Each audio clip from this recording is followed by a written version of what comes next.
अस्सलामु अलैकुम वरहमतुल्लाहि वबरकातुहू। इन्नल हम्दुलिल्लाह नहमदुहु व नस्तईनुहु व नस्तगफिरुहु व नऊज़ु बिल्लाहि मिन शुरूरि अनफुसिना व मिन सय्यिआति अमालिना। मन यहदिहिल्लाहु फला मुदिल्ल लहु व मन युद्लिल फला हादिय लहु व अशहदु अन ला इलाहा इल्लल्लाहु वहदहु ला शरीका लहु व अशहदु अन्न मुहम्मदन अब्दुहु व रसूलुहु सल्लल्लाहु तआला अलैहि व अला आलिहि व सहबिहि व सल्लम तस्लीमन कसीरा। अम्मा बाद फ़क़द क़ाल अल-मुअल्लिफ़ रहिमहुल्लाहु तआला बाबु क़ौलिल्लाहि तआला व मा क़दरुल्लाह हक़्क़ क़द्रिहि वल अर्दु जमीअन क़ब्दतुहु यौमल क़ियामह वस्समावातु मत्विय्यातुन बियमीनिहि सुब्हानहु व तआला अम्मा युश्रिकून। अन इब्न मसूद रज़ियल्लाहु अन्हु क़ाल जाअ हब्रुम मिनल अहबारि इला रसूलिल्लाहि सल्लल्लाहु अलैहि वसल्लम फ़क़ाल या मुहम्मद इन्ना नजदु अन्नल्लाह यजअलु समावाति अला इस्बु वल अरादीना अला इस्बु वश्शजरा अला इस्बु वस्सरा अला इस्बु वसाइरल खल्क़ि अला इस्बु फयक़ूलु अनल मलिक फ़ज़हिक नबी सल्लल्लाहु अलैहि वसल्लम हत्ता बदत नवाजिज़ुहु तस्दीक़न लिक़ौलिल हब्र सुम्मा क़रअ वमा क़दरुल्लाह हक़्क़ क़द्रिहि वल अर्दु जमीअन क़ब्दतुहु यौमल क़ियामह व फ़ी रिवायतिन लिमुस्लिम वल जिबाल वश्शजरा अला इस्बु सुम्मा यहुज़्ज़ुहुन्ना फ़यक़ूलु अनल मलिक अनल्लाह व फ़ी रिवायतिन लिल बुख़ारी यजअलु समावाति अला इस्बु वल माअ वस्सरा अला इस्बु वसाइरल खल्क़ि अला इस्बु अख़रजाहु। আল্লাহ রাব্বুল আলামিনের যাবতীয় প্রশংসা যে আল্লাহ পাক রব্বুল আলামিন সবচেয়ে বড় মহান, যার জাত, যার সিফাত, যার কাজ সব কিছুই মহান, যার মহত্ব প্রকাশ করে আল্লাহ রাব্বুল আলামিনের সমস্ত সৃষ্টি। আল্লাহ রাব্বুল আলামিন তার জাতে, তার সিফাতে, তার সত্তায়, তার গুণাবলীতে, তার কাজে একক যার কোনো শরিক নেই। আল্লাহ রাব্বুল আলামিনের যথাযথ মর্যাদা যারা দিয়েছে তারা হচ্ছে সত্যিকার মুমিন। আর যারা আল্লাহ রাব্বুল আলামিনের সাথে শিরক করেছে অথবা আল্লাহ রাব্বুল আলামিনের বিধান পালন করতে গাফিলতি করেছে, আল্লাহ রাব্বুল আলামিনের নাফরমানি করেছে, তারা যথাযোগ্য মর্যাদা আল্লাহ রাব্বুল আলামিনের দেয় নাই। সালাত এবং সালাম নাজিল হোক নবী মুহাম্মদ রাসূলুল্লাহ সাল্লাল্লাহু আলাইহি ওয়াসাল্লামের উপর, যিনি সবচাইতে বেশি আল্লাহ রাব্বুল আলামিনের আজমত, বড়ত্ব, মহত্ব প্রকাশ করেছেন, যিনি সবচাইতে বেশি আল্লাহ রাব্বুল আলামিনের যেমন মর্যাদা তেমন মর্যাদা দান করেছেন, তেমন তিনি তার ইবাদত বন্দেগী করেছেন। আজকে আমাদের কিতাবুত তাওহীদের শেষ দর্শ, অধ্যায় নম্বর ৬৭, যার অধ্যায় কায়েম করেছেন লেখক শেখুল ইসলাম রহমতুল্লাহ আলাই কোরআনে কারীমের সূরা জুমারের আয়াত নম্বর ৬৭ দিয়ে, যাতে আল্লাহ রাব্বুল আলামিন প্রথমখানে বলেছেন ওমা কাদারুল্লাহ হাক্কা কাদরিহি, মানব জাতি মানে মানব জাতির অধিকাংশ, মানব জাতি আল্লাহ রাব্বুল আলামিনের যথাযোগ্য মর্যাদা দিল না। মানব জাতির মধ্যে যারা কাফের, মুশরিক, যারা গুনাহগার, অবাধ্য, নাফরমান, যারা আল্লাহ রাব্বুল আলামিন সম্পর্কে ভ্রান্ত আকীদা রাখে, তারা আল্লাহ রাব্বুল আলামিনের যথাযোগ্য মর্যাদা দিল না। যারা আল্লাহ রাব্বুল আলামিনের ভয়ে পাপ কাজ থেকে বেঁচে থাকে না, কিন্তু মানুষকে ভয় করে, সমাজকে ভয় করে, প্রশাসনকে ভয় করে, দুনিয়ার ক্ষয়ক্ষতি হবে বলে আশঙ্কা করে, সেই জন্য তারা অন্যায় থেকে বিরত থাকে, তারাও যথাযোগ্য আল্লাহ রাব্বুল আলামিনের মর্যাদা দিল না। এই আয়াতের অংশটুকু অত্যন্ত ব্যাপক, অত্যন্ত ব্যাপক। প্রত্যেক মানুষ যার আল্লাহ রাব্বুল আলামিনের বিধি বিধান পালন করতে, আদেশ নিষেধ পালন করতে পুরোপুরিভাবে অথবা আংশিকভাবে অস্বীকার করেছে অথবা স্বীকার করলেও সেইভাবে পালন করেনি, সকলেই তারা আল্লাহ রাব্বুল আলামিনের যথাযোগ্য মর্যাদা দেই না। আর যারা আল্লাহ রাব্বুল আলামিনের প্রতি ঈমান নিয়ে এসেছে, যেমন ঈমান আল্লাহ রাব্বুল আলামিন চেয়েছেন, যারা আল্লাহ রাব্বুল আলামিনের ভয়ে, তিনি জানেন, তিনি শোনেন সব কিছুই, তিনি হিসাব নেবেন, তার সামনে জবাব দিতে হবে, পাকড়াও হবে, আল্লাহ রাব্বুল আলামিনের সন্তুষ্টির জন্য আনুগত্য করে, আল্লাহ রাব্বুল আলামিন আদেশ নিষেধ মেনে চলে। যে যত বেশি আল্লাহ রাব্বুল আলামিনের আদেশ নিষেধ মেনে চলে, সে তত বেশি আল্লাহ রাব্বুল আলামিনের মর্যাদা দিয়ে থাকে। এতে কয়েকটি হাদিস লেখক নিয়ে এসেছেন আয়াতের পরে। মহান আল্লাহ ইরশাদ করছেন, বলছেন লেখক, বাবু কওলিল্লাহি তাআলা, এই অধ্যায় হচ্ছে মহান আল্লাহর এই বাণীর ব্যাখ্যা, তাফসীর বা অর্থ সম্পর্কে। বাবু কওলিল্লাহি তাআলা বলেন বাবু মানা কওলিল্লাহি তাআলা, মহান আল্লাহর বাণীর অর্থ সম্পর্কে এই অধ্যায়। কোরআনে কারীমের আয়াত দিয়ে অধ্যায় কায়েম করেছেন। ইমাম বুখারী রহমতুল্লাহ আলাইহির তরিকা তিনি অনুসরণ করেছেন। ইমাম বুখারী রহমতুল্লাহ আলাইহি অধিকাংশ ক্ষেত্রে হয় কোরআনে কারীমের আয়াত দিয়ে অধ্যায় কায়েম করেছেন, অথবা রাসূলুল্লাহ সাল্লাল্লাহু আলাইহি সাল্লামের হাদিস দিয়ে, একটা হাদিসের অংশ দিয়ে অধ্যায় কায়েম করেছেন। যেমন বাবু কওলিন নবী সাল্লাল্লাহু আলাইহি ওয়াসাল্লাম বুনিয়াল ইসলাম আলা খামস, বাবু কওলিন নবী সাল্লাল্লাহু আলাইহি ওয়াসাল্লাম আদ-দীন ইউসরুন, হাদিসের অংশ দিয়ে অধ্যায় কায়েম করা।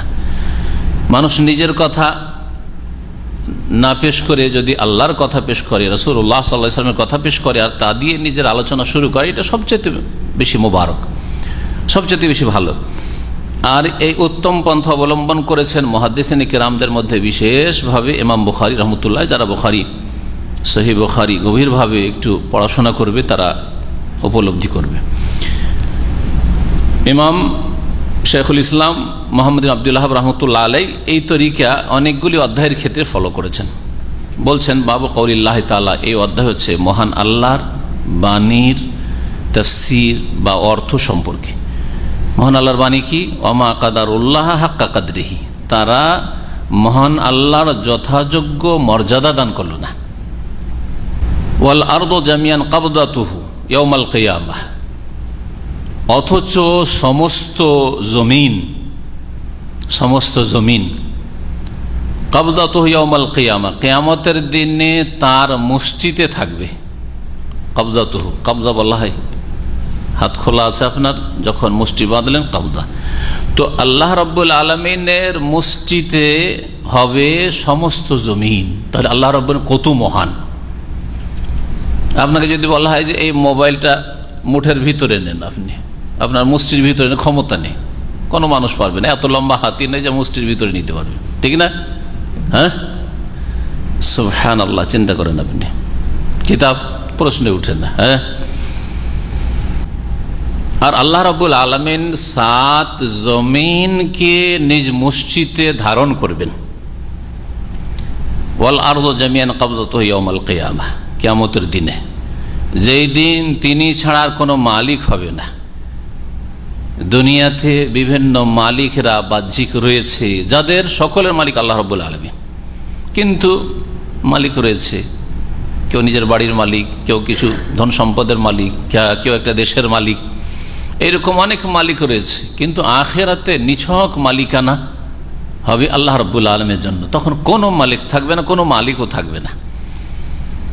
এই জন্য কোরআনে কারীমে একাধিক আয়াতে, তার মধ্যে সূরা ফাতিহাতে মালিক ইয়াউমিদ্দিন বলা হয়েছে, বিচার দিবসের একক মালিক, সেদিন আর কোনো মালিক হবে না।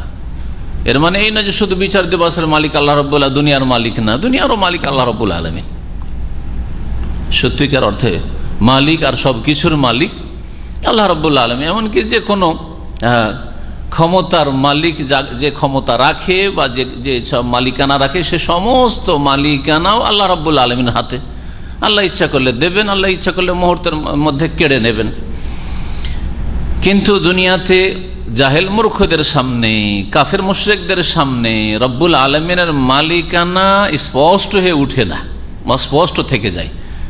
শয়তান অস্পষ্ট রেখে দেয় তাদের সামনে, তাদেরকে বিভ্রান্ত করে রাখে। কিয়ামতের দিনে সব স্পষ্ট হয়ে যাবে। আর ওয়াসসামাওয়াতু মাতউইয়াতুম বিয়ামিনিহি, আর আকাশসমূহ, 7 আসমান, 7 আসমান মাতউইয়াতুন মোড়ানো থাকবে, ভাঁজকৃত থাকবে, বিয়ামিনিহি তার ডান হাতে, তার ডান হাতে সমস্ত আকাশ, সুবহানাল্লাহ, 7 আসমান ভাঁজকৃত থাকবে। তাওয়া ইয়াতবি মানে ভাঁজ করা, মোড়ানো, গুটিয়ে নেওয়া। অন্য আয়াতে রয়েছে ইয়াউমা নাতউইস সামা কাতাইয়িস সিজিল্লি লিল কুতুব, সেই দিন কিয়ামতের দিনে আমি আকাশকে কি করে নেব? গুটিয়ে নেব। জি, আল্লাহ রাব্বুল আলামিন এটি একটি সময়ের কথা বলেছেন, আর কোন কোন ক্ষেত্রে বলেছেন যে সামাউন ফাতারাত, ইজা সামাউন শাক্কাত, বিদীর্ণ হবে, চূর্ণ বিচূর্ণ হয়ে যাবে, নিশ্চিন্ন হয়ে যাবে, ধূলিকণায় পরিণত হবে, মেঘমালার মতো উঠবে ইত্যাদি। সুবহানাহ মানে তিনি পাক পবিত্র, তার পাক পবিত্রতা ঘোষণা করি, তার পবিত্রতা ঘোষণা করিস। সুবহানাহু মানে সুবহানাল্লাহ, মহান আল্লাহর পবিত্রতা ঘোষণা করি। তিনি সমস্ত রকমের ত্রুটি থেকে, কমজোরি থেকে, দুর্বলতা থেকে পাক মুক্ত, সমস্ত ক্ষেত্রে তিনি পূর্ণ, সমস্ত ভালো গুণ তার মধ্যে পূর্ণ মাত্রায় রয়েছে, সমস্ত খারাপ মন্দ গুণ থেকে, দোষ ত্রুটি থেকে তিনি মুক্ত। ওয়া তাআলা এবং তিনি মহান, সুমহান। আম্মা ইউশরিকুন যেসবকে শরীক করে থাকে সেসব থেকে তিনি সুউচ্চ, সুমহান। তিনি পাক পবিত্র এবং তিনি মহান ওইসব থেকে যেসবকে তারা শরীক করে থাকে, অংশীদার হিসাবে সাব্যস্ত করে থাকে। তো আল্লাহ রাব্বুল আলামিনের যথাযোগ্য মর্যাদা তারা দান করল না, এটি হচ্ছে মূল বিষয়বস্তু এই দর্শের। মুশরিকেরা আল্লাহ রাব্বুল আলামিনের যেমন তাজিম হওয়া আবশ্যক তা করল না, কারণ তার সাথে অন্যকে শরীক করলো, অন্যের পূজা করলো, অন্যের ইবাদত বন্দি করলো, অন্যের উপাসনা। আল্লাহর ইবাদতের কিছু অংশ আল্লাহর মখলুককে, আল্লাহর গোলামকে, আল্লাহর সৃষ্টিকে দিয়ে দিল। শুধু তাই না, যেমন শুরুতে বললাম, একজন মুসলিম যখনই কোনো গুনাহ করে তখনই আল্লাহর যথাযোগ্য মর্যাদা দেয় না, যথাযোগ্য মর্যাদা দেয় না। যথাযোগ্য যদি মর্যাদা থাকতো তাহলে তো সে জানছে যে আল্লাহ রাব্বুল আলামিন তো সবকিছু দেখছেন, বসীরুন তিনি, তার 99 নামে, সামিউন তিনি সবকিছু শুনছেন, সর্বশ্রোতা, খাবীরুন তিনি সুখবর রাখেন, আলিমুন বিজাতিস সুদূর আমার এই পাপ করা তো দূরের কথা, পাপের কথা বলা তো দূরের কথা, মনে যখন আমার এই খারাপ কথার ওয়াসওয়াসা এসেছে, কুমন্ত্র এসেছে, তখনই তো আল্লাহ জেনে গেছেন। তাহলে এসব কি করে করছি? তাহলে যেই ব্যক্তি পাপ করে, আপনি ফিল্ম দেখছেন, আল্লাহর যথাযোগ্য মর্যাদা দিচ্ছেন না, তার মানে আপনার কি এই অবিশ্বাস আছে যে আল্লাহ দেখেন না, আল্লাহ শোনেন না, আল্লাহ জানলেন না, আলিমুন তিনি আলিম না, আল্লামুল গয়ুব তিনি নন, তারপরে সরিউল হিসাব তিনি হিসাব নেবেন, এইসব বিশ্বাস নেই আপনার? বিশ্বাস আছে তো করো কেন? তুমি তোমার বাবার সামনে কাজগুলি করতে পারবে না। আজকাল আমাদের বাংলা সমাজের মুসলিমরা যতই সে 40-50 বছর হয়ে যাক, যে তার বাবা যদি বাবার সামনে সিগারেট বিড়ি ধরাইতে পারবে না, পারে? পারে না। নিজের স্ত্রী হালাল, বাপ মায়ের সামনে স্ত্রীর পাশে বসতে পারবে না, সেটি স্ত্রীর গায়ে হাত দিতে পারবে না, রসিকতা করতে পারবে? হালাল তারপরও পারে না, তো হারামটা কি করে পারতে পারে? কিন্তু আল্লাহর সামনে সবই করছে, জেনা করছে, খুন করছে, মদ খাচ্ছে, হারাম দেখছে, হারাম শুনছে, সবকিছু করছে, সমস্ত অন্যায় করছে, চুরি করছে, বেঈমানি করছে আল্লাহর সামনে। তাহলে যারা পাপিষ্ট তারা কি আল্লাহর কদর করলো যেমন কদর করা উচিত? না করলো না। ওমা কাদরুল্লাহ হাক্কা কাদরিহি, এই টপিকসটি যে আল্লাহর যথাযোগ্য মর্যাদা দিল না, এই আয়াতকে যদি বিষয়বস্তু বানিয়ে বক্তব্য করেন তো দীর্ঘকাল আপনি বক্তব্য করতে পারবেন আল্লাহ রাব্বুল আলামিনের হক সম্পর্কে। এইরকম যারা বিদাতপন্থী, হয়তো বড় শিরক করে না কিন্তু বিদাত করে, তারা কি আল্লাহর যথাযোগ্য মর্যাদা দেয়? আল্লাহ সৃষ্টিকর্তা, সুতরাং যিনি সৃষ্টি করেছেন তার বিধান মানতে হবে, আর তার বিধান তিনি জানিয়ে দেওয়ার জন্য রাসূল পাঠিয়েছেন। সুতরাং রাসূলের নিখুঁত নির্ভেজাল অনুসরণ হইতে হবে।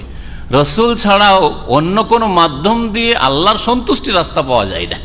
তাহলে তুমি যে মিলাদ করছো, সবে মেরাজ করছো, সবে বারাত করছো, আর এইরকমই বহু রকমের বিদাত করছো, এগুলি ভালো, আমাদের বুজরুগরা ভালো মনে করেছেন, আমাদের মুরব্বীরা এগুলিকে পছন্দ করেছেন, মুস্তাহাব মনে করেছেন। এই সব যে ধর্মকর্ম আমাদের দেশে চলছে, তার কি আল্লাহর যথাযোগ্য মর্যাদা দিল?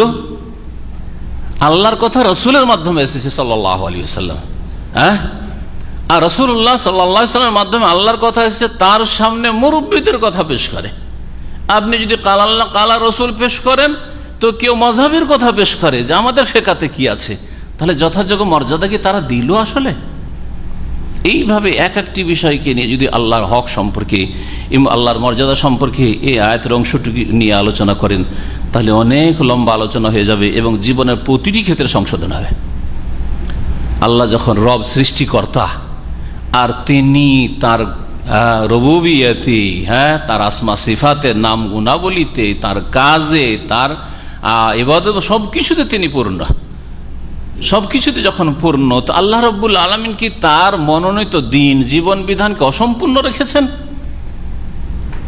যে মুসলিম শাসকদের আবার ধার করে নিয়ে আসতে হবে পশ্চিম আইন কানুন, মানুষের তৈরি করা মতবাদ, ওমা কাদারুল্লাহ হাক্কা কাদরিহি, তারা যথাযোগ্য আল্লাহর মর্যাদা দিল না।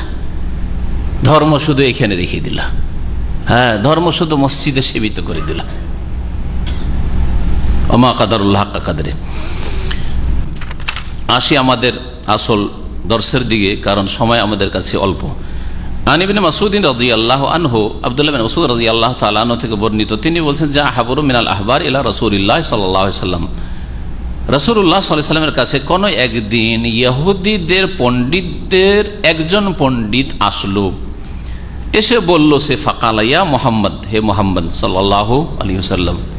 কাফের মুশরিকরা রাসূলুল্লাহ সাল্লাল্লাহু আলাইহি ওয়াসাল্লামের সামনে এসে ইয়া মুহাম্মদ বলতো, এই বেয়াদবি করতো, ইহুদি পণ্ডিত ইয়া মুহাম্মদ বলছে, কিন্তু কোন মুসলিম রাসূলুল্লাহ সাল্লাল্লাহু আলাইহি ওয়াসাল্লামকে ইয়া মুহাম্মদ বলে সম্বোধন করতো না। একমাত্র যদি কেউ যদি বেদুইন, মূর্খ থাকে, অসভ্য থাকে, সেটা ভিন্ন কথা। নতুন ইসলাম গ্রহণ করেছে, শিক্ষার সংস্পর্শে আসেনি, কিছু জানে নেই, সে মাজুর হয়তো, কারণ আল্লাহ নিষেধ করেছেন নবী সাল্লাল্লাহু আলাইহি ওয়াসাল্লামকে এইভাবে সম্বোধন করতে, যেমন আমরা একে অপরকে নাম ধরে সম্বোধন করি। ইয়া রাসূলুল্লাহ, সাহাবারা বলতেন, ইয়া নবী আল্লাহ বলতেন, ইন্না নাজিদু আন্নাল্লাহ ইয়াজআলুস সামাওয়াতি আলা ইসবু, আমরা পাচ্ছি, মানে আমরা তাওরাতে পড়েছি বা পড়ছি, কি আমরা তাওরাতে পাচ্ছি যে আল্লাহ রাব্বুল আলামিন কিয়ামতের দিনে আকাশসমূহকে একটা আঙ্গুলে রাখবেন। আঙ্গুলকে কি বলা হয়? হ্যাঁ, ইসবা না ইসবো না ইসবে? হ্যাঁ, কোনটা দেখি আপনি? ইসবা। আর কিছু? আমি তো ইসবো পড়লাম, তো আমি ভুল পড়লাম। এই এমন একটি শব্দ, শুনে রাখেন, এমন একটি শব্দ আরবি ভাষাবিদেরা বলেছেন যে এটাকে 10 রকম করে পড়া যাবে, একরকম শুধু না, আপনার ইসবা না, ইসবা, হ্যাঁ হ্যাঁ, ইসবা, তারপরে হামজা দিয়ে, হামজাকে কাসরা দিয়ে ধরেন প্রথম, ইসবা দিয়ে ধরেন, হ্যাঁ, ইসবা, ইসবে, হ্যাঁ, আর ইসবো, ঠিক আছে, এই তিনটে। এর মধ্যে ইসবাটা প্রসিদ্ধ, হ্যাঁ, জনসাধারণের কাছে। এখানে লেখক ইসবো লিখে রেখেছেন, ভুল লিখেননি তিনি, ইসবা। আর তারপরে যেমন চেঞ্জ করলাম, এই তিনটা যে করলাম, তিনটাতে কি পরিবর্তন করলাম? হামজাতে কাসরে আছে, শুধু বায়ের হরকত পরিবর্তন করলাম, ইসবা, বায়ে জবর দিয়ে, ইসবে আর ইসবো। ওই রকমই হামজাকে আপনি চেঞ্জ করবেন, 3 বার চেঞ্জ হবে, হ্যাঁ, ইসবা, হ্যাঁ, আসবা, উসবা। তাহলে এটাতে 3 বেরোলো, হ্যাঁ, 3 তিরিকে কত হয়ে যায়? 9 হয়ে যায়। আর একটা হচ্ছে উসবু, ওয়াও দিয়ে, যেমন সপ্তাহের আরবি উসবু, ওই রকম উসবু ওয়াও দিয়ে। তাহলে 9 আর 1 কি হয়ে যাবে? 10 হয়ে যাবে। যাই হোক, এখন আরবি ভাষা শিখাচ্ছি না, এই জন্য আরবি বিস্তারিত 10টা উচ্চারণ করলাম না, লিখলাম না। কোনো এক সময় যারা আরবি শিখেন তারা লিখে দেবেন আরবি ক্লাসে। তো আল্লাহ রাব্বুল আলামিন আকাশ সমূহকে এক আঙ্গুলে নেবেন, ওয়াল আরাদিনা আলা ইসবু বা আসবো। দেখেন ওপরে হামজা দিয়েছে, তার মানে আসবো লিখেছেন, লেখক কি লিখেছেন? আসবো। আবার বাই জম্মাও দিয়েছেন, তার আসব, তো ওটাও চলবে। আর সমস্ত জমিনগুলিকে দেখেন, আর একটা জমিনের কথা বলা হয়নি, আরাদিন কি বলা হয়েছে, বহুবচন। আর জমিনগুলিকে আল্লাহ নেবেন এক আঙ্গুলে, জমিনগুলিকে এক আঙ্গুলে নেবেন। জমিন কয়টি আছে? 7টি জমিন আছে। এর দলিল কি? হ্যাঁ, সব সাবা সামাওয়াতের ক্ষেত্রে তো বহু বচন কোরআনে আছে, সাবা সামাওয়াতিন তিবাকা। জমিন কোথায় আছে? হ্যাঁ, ওয়ামিনাল আরদি মিসলাহুন্না। আর জমিন অনুরূপ রয়েছে, আকাশের কথা সূরা তালাক আল্লাহ বলেছে, জমিন অনুরূপ রয়েছে, কিন্তু স্পষ্ট না। হ্যাঁ, এই জন্য এই ক্ষেত্রে দ্বিমত হয়েছে, কিন্তু দ্বিমত হলো সহি হচ্ছে যে কোরআনে কারিমে এখানে আকাশের অনুরূপ কি রয়েছে, জমিন রয়েছে। এখানে ধরনের দিক থেকে বলা হয়নি, কারণ আকাশ আলাদা ধরনের আর জমিন আলাদা ধরনের, ঠিক না? তাহলে বোঝা গেল যে এখানে মিসলাহুন্না ধরনের দিক থেকে বলা হয়নি, কোন দিক থেকে বলা হয়েছে? সংখ্যার দিক থেকে বলা হয়েছে। এই জন্য এই আয়াতের সঠিক তাফসীর হচ্ছে, যেমন 7 আকাশ রয়েছে, সাবা সামাওয়াত, তেমনি অমিনাল আরদি মিসলাহুন্না, আর জমিনও অনুরূপ রয়েছে, তার মানে 7 জমিনও রয়েছে। কিন্তু 7 জমিন শব্দটি কোরআনের কোনো আয়াতে 7 দিয়ে আসে নাই। নবী সাল্লাল্লাহু আলাইহি ওয়াসাল্লাম অনেকগুলি হাদিস রয়েছে, এবারে অনেক হাদিস রয়েছে। মানিকতাতা শিবরাম মিলা আরদা জুলমান, কেউ যদি 1 বিঘত জমি বেঈমানি করে কারো, তাওয়াকাহুল্লাহু সাবা আরাদিন, তাহলে আল্লাহ তাকে মালা পরিয়ে দেবেন 7 জমিনের, সাবা আরাদিন। এটা একটি হাদিস। হ্যাঁ, তো এইরকম অনেকগুলি হাদিস রয়েছে। এক কথায় সহি হাদিসরা প্রমাণিত যে জমিনও কতটি রয়েছে? 7টি। তবে আকাশ, এক আকাশ আর আকাশের মাঝখানে যেমন খোলা জায়গা রয়েছে, তেমনি এক জমিন থেকে আর এক জমিনের মাঝখানে খোলা জায়গা রয়েছে কিনা এই সম্পর্কে দ্বিমত রয়েছে। আল্লাহু আলাম। এসব নিয়ে আমাদের আলোচনা করে লাভ নেই। আল্লাহ যা বলেছেন, রাসূল যা বলেছেন সাল্লাল্লাহু আলাইহি ওয়াসাল্লাম, ততটুকু আমাদের সংক্ষিপ্ত বিশ্বাস করাই যথেষ্ট।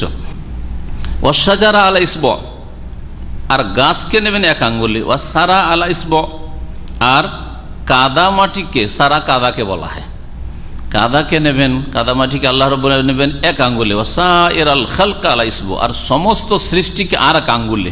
কয়টি আঙ্গুল হলো তাহলে? আকাশ 1 আঙ্গুলে, জমিন 1 আঙ্গুলে, গাছ 1 আঙ্গুলে, কাদা মাটি 1 আঙ্গুলে, আর সমস্ত সৃষ্টিগুলি 1 আঙ্গুলে, সমস্ত সৃষ্টি। সুবহানাল্লাহ, 5টা আঙ্গুলের কথা হইল, তাই না? জি। ফায়াকুল, আল্লাহর আঙ্গুল কেমন জানান নাই, কিন্তু আল্লাহর আঙ্গুল আছে কিনা না নেই বলে দিবেন? তো হাদিসে তো আছে। হ্যাঁ, হাদিসে আছে, কিন্তু হাদিস তো আজকে মানে না মানুষ, কয়টা লোক মানে। হাত মানে কুদরতি হাত, হাত নেই আল্লাহর বলছে।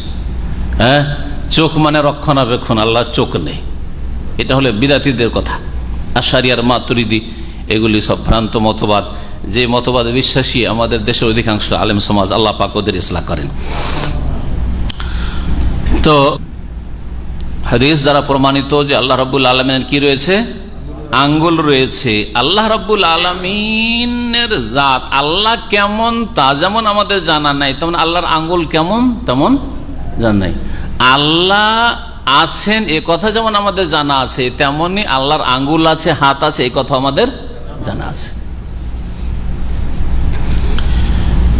ফায়াকুলু, তারপরে বলবেন 5 আঙ্গুলে আল্লাহ রাব্বুল আলামিন এই 5টি যে বস্তুর কথা উল্লেখ করলেন নবী সাল্লাল্লাহু আলাইহি ওয়াসাল্লাম নেবেন, আর বলবেন আনাল মালিক, আমি হচ্ছি অধিপতি, আমি মালিক, মালিক। ফাদাহিকান নবী সাল্লাল্লাহু আলাইহি ওয়াসাল্লাম, নবী করিম সাল্লাল্লাহু আলাইহি ওয়াসাল্লাম এই ইহুদির কথা শুনে হেসে পড়লেন।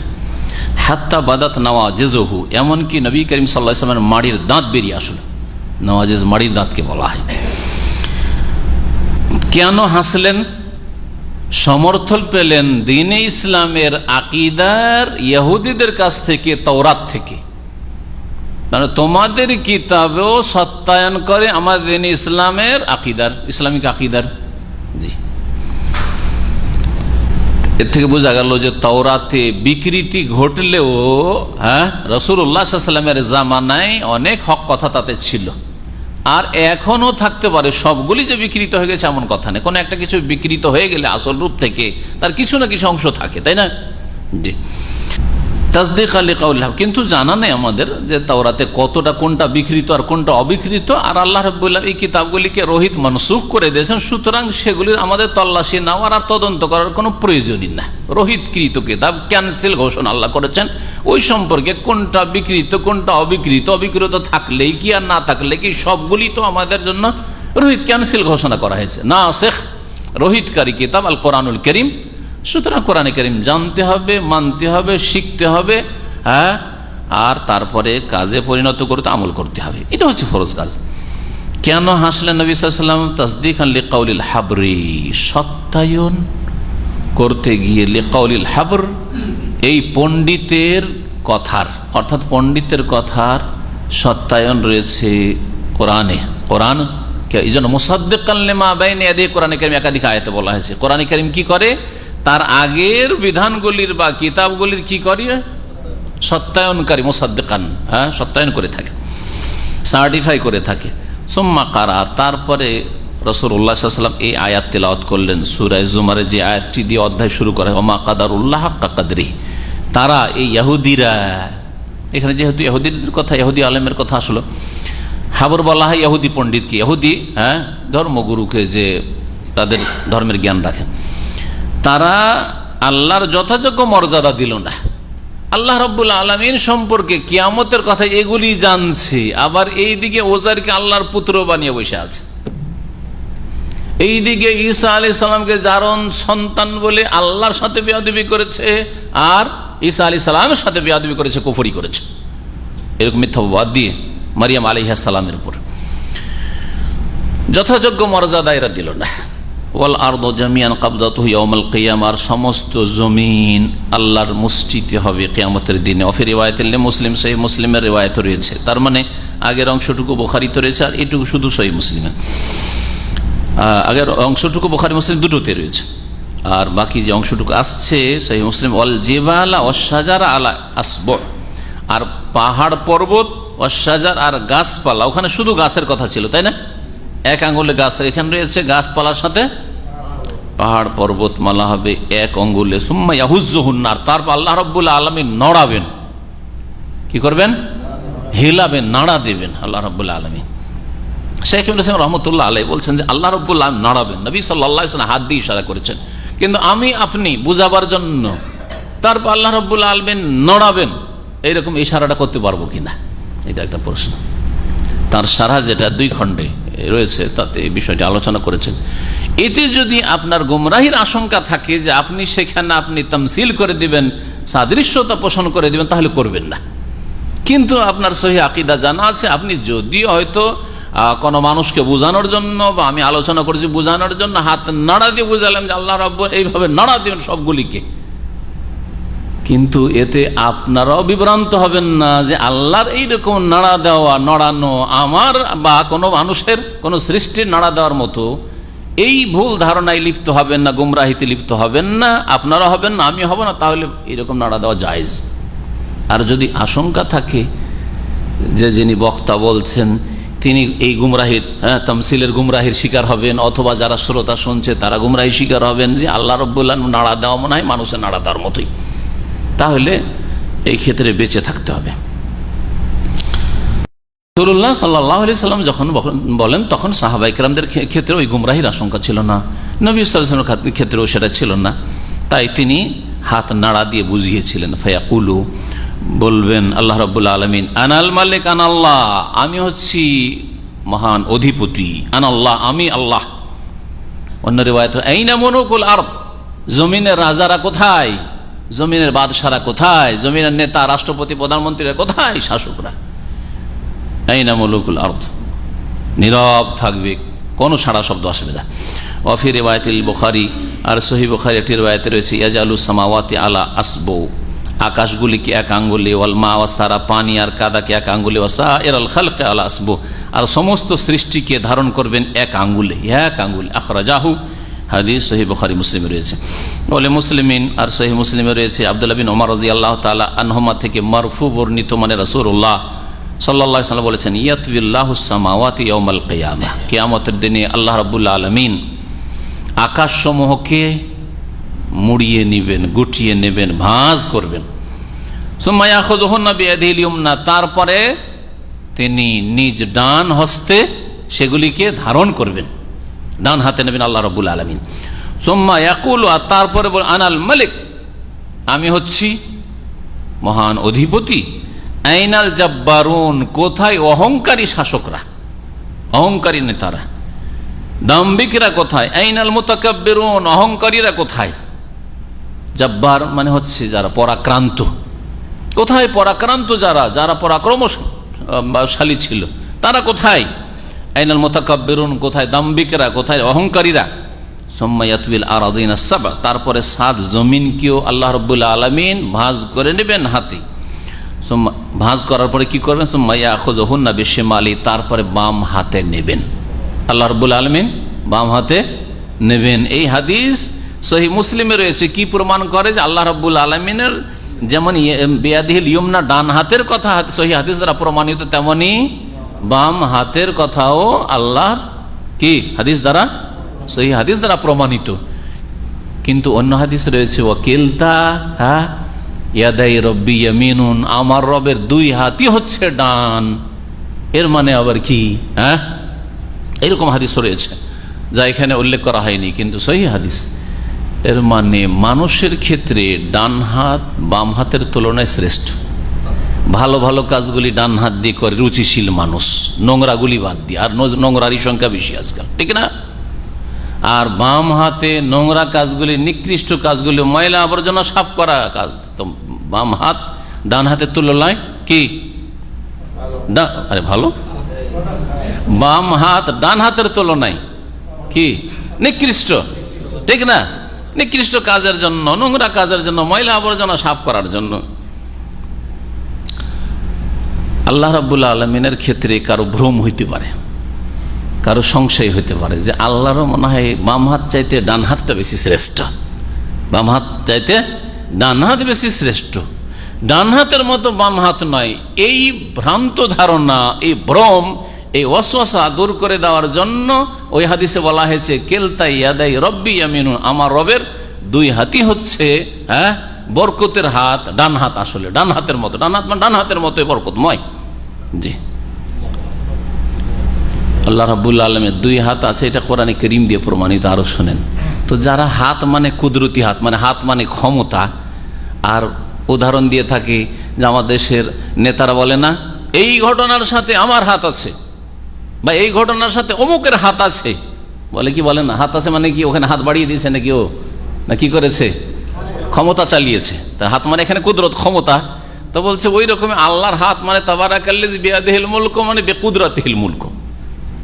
এই গুমরাহদের কাছে, আশারি মাতুরিদের কাছে যারা তাবিল করে থাকে, বিকৃতি ঘটিয়ে থাকে আল্লাহ রাব্বুল আলামিনের সিফাতগুলির, বিভিন্ন সিফাতগুলির, ওদের কাছে, তো ওদেরকে বলেন যে ঠিক আছে, 1 বচন যেখানে ইয়াদ এসছে সেখানে না হয় এই বিকৃতি করে দিবেন, কিন্তু যেখানে 2 বচন হয়েছে, আবার 2 শক্তির কথা কোথায় বলা হয়? 2 হাত মানে 2 শক্তি বলা হয় কি? অমুক ক্ষেত্রে আমার 2 হাত আছে ব্যবহার হয় কি? এরকম টার্ম কিছু আছে বাংলাতে? আছে। তা আল্লাহ যে কোরআনে বলছেন যে বালিয়াদাহু মাবসুতাতান, বরং আল্লাহর 2টোই হাত হচ্ছে উন্মুক্ত, উদার। তো 2 হাত, বরং আল্লাহর 2 কুদরত হচ্ছে, 2 ক্ষমতাই হচ্ছে কি? উন্মুক্ত। নাকি তরজমা ফিট হবে, তাফসীর হবে, কোনো অর্থ বেরোবে? নিরর্থক হয়ে যাবে। তাহলে আল্লাহর 2 ক্ষমতা যদি 2 হাত মানে বলে, তাহলে বোঝা গেল যে হাত মানে আল্লাহর হাত। আল্লাহর হাত কার মতো? আল্লাহর মতো। যেমন আল্লাহ আল্লাহর মতো, আল্লাহর হাত আল্লাহর মতো। সুম্মা ইয়াকুলু, বাম হাতে 7 জমিনকে ধরে বলবে আনাল মালিক, আমি হচ্ছি মহান অধিপতি। আইনাল জাব্বারুন আইনাল মুতাকাব্বিরুন, কোথায় সেই যারা পরাক্রান্ত তারা, কোথায় অহংকারীরা, কোথায় দাম্ভিকরা? এই হাদিস সহিহ মুসলিমের হাদিস।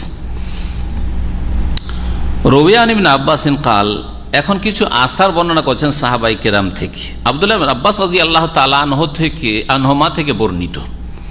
কালা, তিনি বলছেন মাসসামাওয়াতু সাবউ ওয়াল আরাদুনা সাবউ ফি কাফির রহমানে ইল্লা কাখারদালাতিন ফি ইয়াদি আহাদিকুম, 7 আসমান এবং 7 জমিন, ফি কাফির রহমান, মহান করুণাময় আল্লাহর হাতে, কাফুন মানে হাত, ইয়াদুন মানে হাত, আর কাফুন মানে ওটা মানে হাত, হাতের তলা। কাফুন মানে হাতের তলা। আর মানুষ যখন ধারণ করে তখন হাতের তলায় ধারণ করে, তো এখানে কাফির রহমান মানে আল্লাহ রাব্বুল আলামিন হাতের ভিতর অংশ বলা হয়েছে। মাসসামাওয়াতুস সাবউ ওয়াল আরদুনাস সাবউ, সাত আসমান এবং সাত জমিন করুণাময় আল্লাহ রাব্বুল আলামিনের হাতে। কেমন হবে কিয়ামতের দিনে? ইল্লা কাখারদালাতিন ফি ইয়াদি আহাদিকুম, যেমন তোমাদের কারো হাতে একটি সরিষার দানা। একটা হাতের মুষ্টিতে কতটি সরিষার দানা নিতে পারবেন? হাজার, কম তো নয় মনে হয়, হাজার পৌঁছতে পারবেন আশা করি ইনশাআল্লাহ। তাহলে চিন্তা করুন আপনি, তাহলে আল্লাহ রাব্বুল, এটা তো উদাহরণ দিয়ে বোঝানোর জন্য, বোঝানোর জন্য, না হলে আসলে এটা বলা হয়নি যে আপনি যেই কটা আপনার হাতে সরিষা নিতে পারেন, ততটা সাত আসমান, ততটা সাত জমিন আল্লাহ নিতে পারেন, আর এর বেশি পারবেন না আল্লাহ? সবকিছু পারবেন আল্লাহ রাব্বুল আলামিন, সবকিছু পারবেন। কিন্তু শুধু বোঝানোর জন্য এই উদাহরণটি দেওয়া হয়েছে যে আসমান, সাত আসমান সাত জমিন আল্লাহ রাব্বুল আলামিনের হাতে ওই রকমই যেমন তোমাদের কারো হাতে একটি কি সরিষা। তার মানে এই সবগুলি আল্লাহ রাব্বুল আলামিনের সামনে একটা সরিষার সমানও কোন রকমের ওজন রাখে না। এই হাদিস ইমাম ইবনে জারির তাবারি রহমতুল্লাহ আলাইহি তার তাফসীরে উল্লেখ করেছেন। এই হাদিস সম্পর্কে কোন উলামাদের বক্তব্য সহিহ জয়ীফের পাওয়া যাচ্ছে না, একমাত্র শেখ আল্লামা সুলাইমান বিন আব্দুল্লাহ বিন মোহাম্মদ বিন আব্দুল্লাহ রহমতুল্লাহ আলাইহি, শেখুল ইসলাম বিন আব্দুর রহমতুল্লাহ কিতাবুত তাওহীদের লেখক, মুজাদ্দিদ, সংস্কারক, তার নাতি সুলাইমান বিন আব্দুল্লাহ ভালো আলেম ছিলেন। তো তিনি বলছেন যে এই হাদিসটা আমি চর্চা করে দেখলাম যে এই হাদিসটার সনদ আমার কাছে সহিহ, আল্লাহু আলাম। কার পর্যন্ত? আব্দুল্লাহ আব্বাস পর্যন্ত, নবী সাল্লাল্লাহু আলাইহি ওয়াসাল্লামের কাছে তিনি পৌঁছাননি। তবে এইরকম ধরনের আকিদার কথা, এই ধরনের বিষয়গুলি সাহাবী বলবেন নিজের পক্ষ থেকে, আর কোনো তাদের কাছে সনদ থাকবে না। সহিহ সনদ যদি প্রমাণিত হয় তাহলে তারা নিজের খেয়াল খুশি বলেন নাই, আল্লাহু আলাম। ওয়াকাল ইবনু জারির, আরো ইবনু জারির রহমতুল্লাহ আলাইহি বলছেন হাদাসানি ইউনুস, আমাকে বর্ণনা করেছেন ইউনুস, আর তিনি বলছেন আম্বানা ইবনু ওয়াহাব, ইবনু ওয়াহাব আমাকে বলেছেন, আর তিনি বলছেন যে কালা ইবনে যায়েদ, ইবনে যায়েদ বলছেন হাদাসানি আবি, আমার পিতা আমাকে বলেছেন যায়েদ কালা কালা রাসূলুল্লাহ সাল্লাল্লাহু আলাইহি ওয়াসাল্লাম, রাসূলুল্লাহ সাল্লাল্লাহু আলাইহি ওয়াসাল্লাম বলেছেন মাসসামাওয়াতু সাবউ ফিল কুরসি ইল্লা কাদারাহিমা সাবআতিন উলকিয়াত ফি তুরসিন। قال وقال ابو ذر سمعت رسول الله صلى الله عليه وسلم يقول ما الكرسي في العرش الا كحلقة من حديد উলকিয়াত বাইনা যাহরাই ফালাতি মিনাল আরদ। বলছেন রাসূলুল্লাহ সাল্লাল্লাহু আলাইহি ওয়াসাল্লাম যে মাসসামাওয়াতুস সাবউ ফিল কুরসি, সাত আকাশের তুলনা ফিল কুরসি, কুরসিতে মানে কুরসির সাথে। সাত আকাশের তুলনা, একদিকে সাত আকাশ আর একদিকে রাখেন কি কুরসি। এর উদাহরণ হচ্ছে, দৃষ্টান্ত হচ্ছে ইল্লা কাদারাহিমা সাবআ, সাতটি রৌপ্য মুদ্রার মধ্যে, সাতটি দিরহাম। দিরহাম ধরেন এই 58 বা 1 রিয়ালের যেগুলি কয়েন আছে ওইরকম ধরেন, সাতটা দিরহাম। সাতটা দিরহাম কোনগুলিকে বলা হলো? সাত আকাশকে।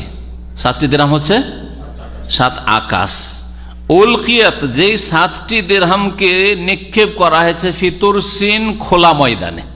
এখানে তুরসের অর্থ হচ্ছে, শেখ সালেহুল ফৌজান হাফিজাহুল্লাহ তার ব্যাখ্যা করতে বলছে তুরসুন বেদাম্মিত তায়, তায় জম্মা দিয়ে, আল কাউল মুস্তাদির আল মুত্তাসি, প্রশস্ত গোলাকার ময়দান।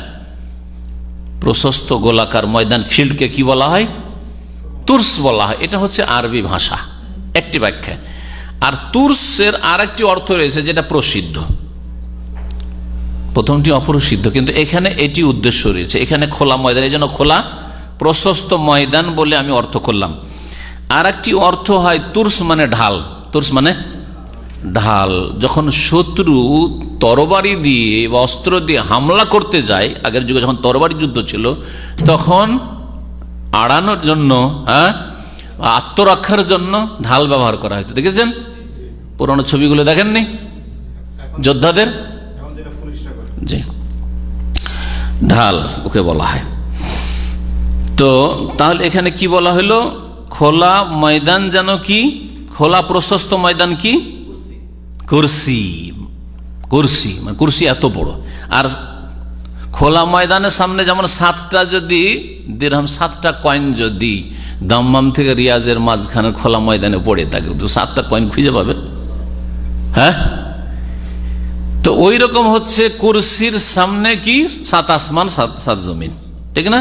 7 আসমানের কথা বলা হয়েছে, 7 আসমান।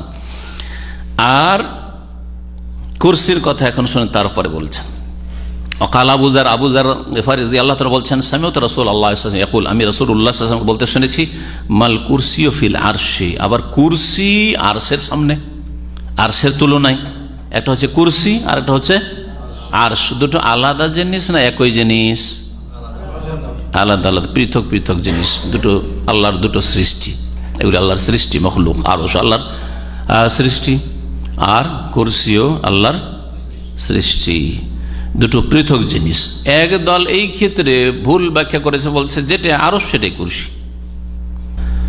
আর কেউ কেউ কুরসি বলছে আরশটাই আছে আল্লাহর, কুরসি নেই। তো কুরসি মানে আল্লাহর রাজত্ব, কুরসি মানে আল্লাহর জ্ঞান। তো ওয়াসিয়া কুরসিয়ুস সামাওয়াতি ওয়াল আরদ, আল্লাহর কুরসি মানে আল্লাহর ইলম, আল্লাহর জ্ঞান আর আল্লাহর মালিকানা, আল্লাহর রাজত্ব, আল্লাহর সার্বভৌমত্ব আকাশ এবং জমিন সমূহকে পরিবেষ্টন করে রয়েছে বা পরিব্যাপ্ত রয়েছে, এইভাবে ব্যাখ্যা করেছে। তাহলে এই ক্ষেত্রে একটি ভুল ব্যাখ্যা হচ্ছে যেটা আরশ সেটাই কুরসি, কুরসি আছে কিন্তু কুরসি কোনটার নাম?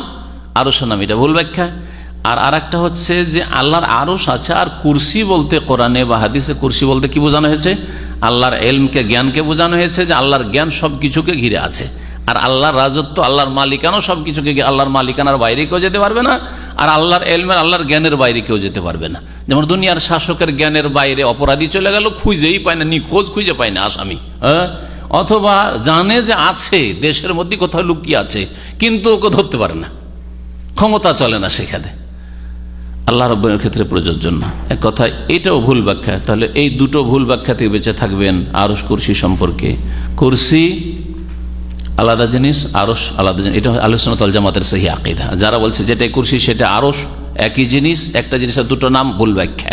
আর একটা হচ্ছে যে আরশ তো আল্লাহর আছে, আর কুরসি বলতে এখানে আল্লাহর ইলমকে, জ্ঞানকে এবং সার্বভৌমত্ব বা মালিকানাকে বোঝানো হয়েছে। কুরসি সম্পর্কে রাসূলুল্লাহ সাল্লাল্লাহু আলাইহি ওয়াসাল্লামের এই হাদিস খণ্ডন করে যে ব্যাখ্যাগুলি বললাম, এই দুটো ব্যাখ্যার। মাল কুরসি ফিল আরশি, কুরসি আরশের সামনে বা আরশের তুলনায়। কেমন? ইল্লা হচ্ছে নয়, মা হচ্ছে নাফিয়া, নয় কিছু, ইল্লা তবে কি, কাহালকাতি মিন হাদিদ, লোহার একটি কড়া, লোহার একটি বালা, জি, উলকিয়াত বাইনা যাহরাই ফালাতি মিনাল আরদ, জমিনের খোলা জায়গার মাঝে যা নিক্ষেপ করা হয়েছে। জমিনের খোলা জায়গা হচ্ছে কি? আল্লাহর আরশ, আর কুরসি হচ্ছে আরশের তুলনায় কি? ওই বালার মতো, বালার মতো। একটা খোলা ময়দানে, বিশাল খোলা ময়দান, ফাঁকা মাঠ, আর তাতে একটা বালা পড়ে আছে, কত ছোট তুলনায়। তাহলে আল্লাহর কুরসির চাইতে আল্লাহর আরশ অনেক বড়। এই হাদিসগুলি থেকে যে বিষয়গুলি জানতে পারলাম সেগুলি বলা হোক। আগের যে হাদিসগুলি উল্লেখ করেছি এই আসারগুলির পূর্বে, সেগুলি সম্পর্কে আগে আলোচনা করি। শেখ বলছেন, মায়ুস্তাফাদু মিনাল আয়াত ওয়াল হাদিস বিরিওয়ায়াতিহি, আয়াত এবং হাদিস যে দুটি, ইবনে মাসউদ রাদিয়াল্লাহু তাআলা আনহু থেকে এবং আব্দুল্লাহ বিন উমর রাদিয়াল্লাহু তাআলা আনহুমা থেকে বর্ণনা করা হয়েছে, সহিহ মুসলিমের, সহিহ বুখারীর।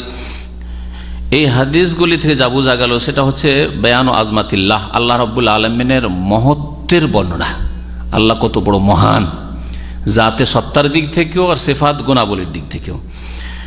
এবং আল্লাহর সামনে আল্লাহর সৃষ্টি সমূহ কত ক্ষুদ্র, ওয়াসিগারুল মাখলুকাত বিনিসবাতি ইলাইহি।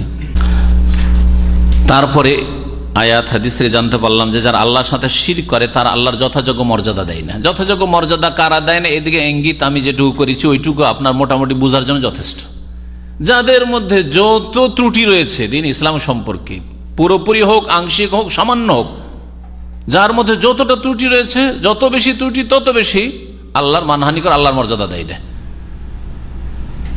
আর যে যত বেশি আল্লাহ রাব্বুল আলামিনের দিন মেনে চলে সে তত বেশি আল্লাহ রাব্বুল আলামিনের মর্যাদা দিয়ে থাকে।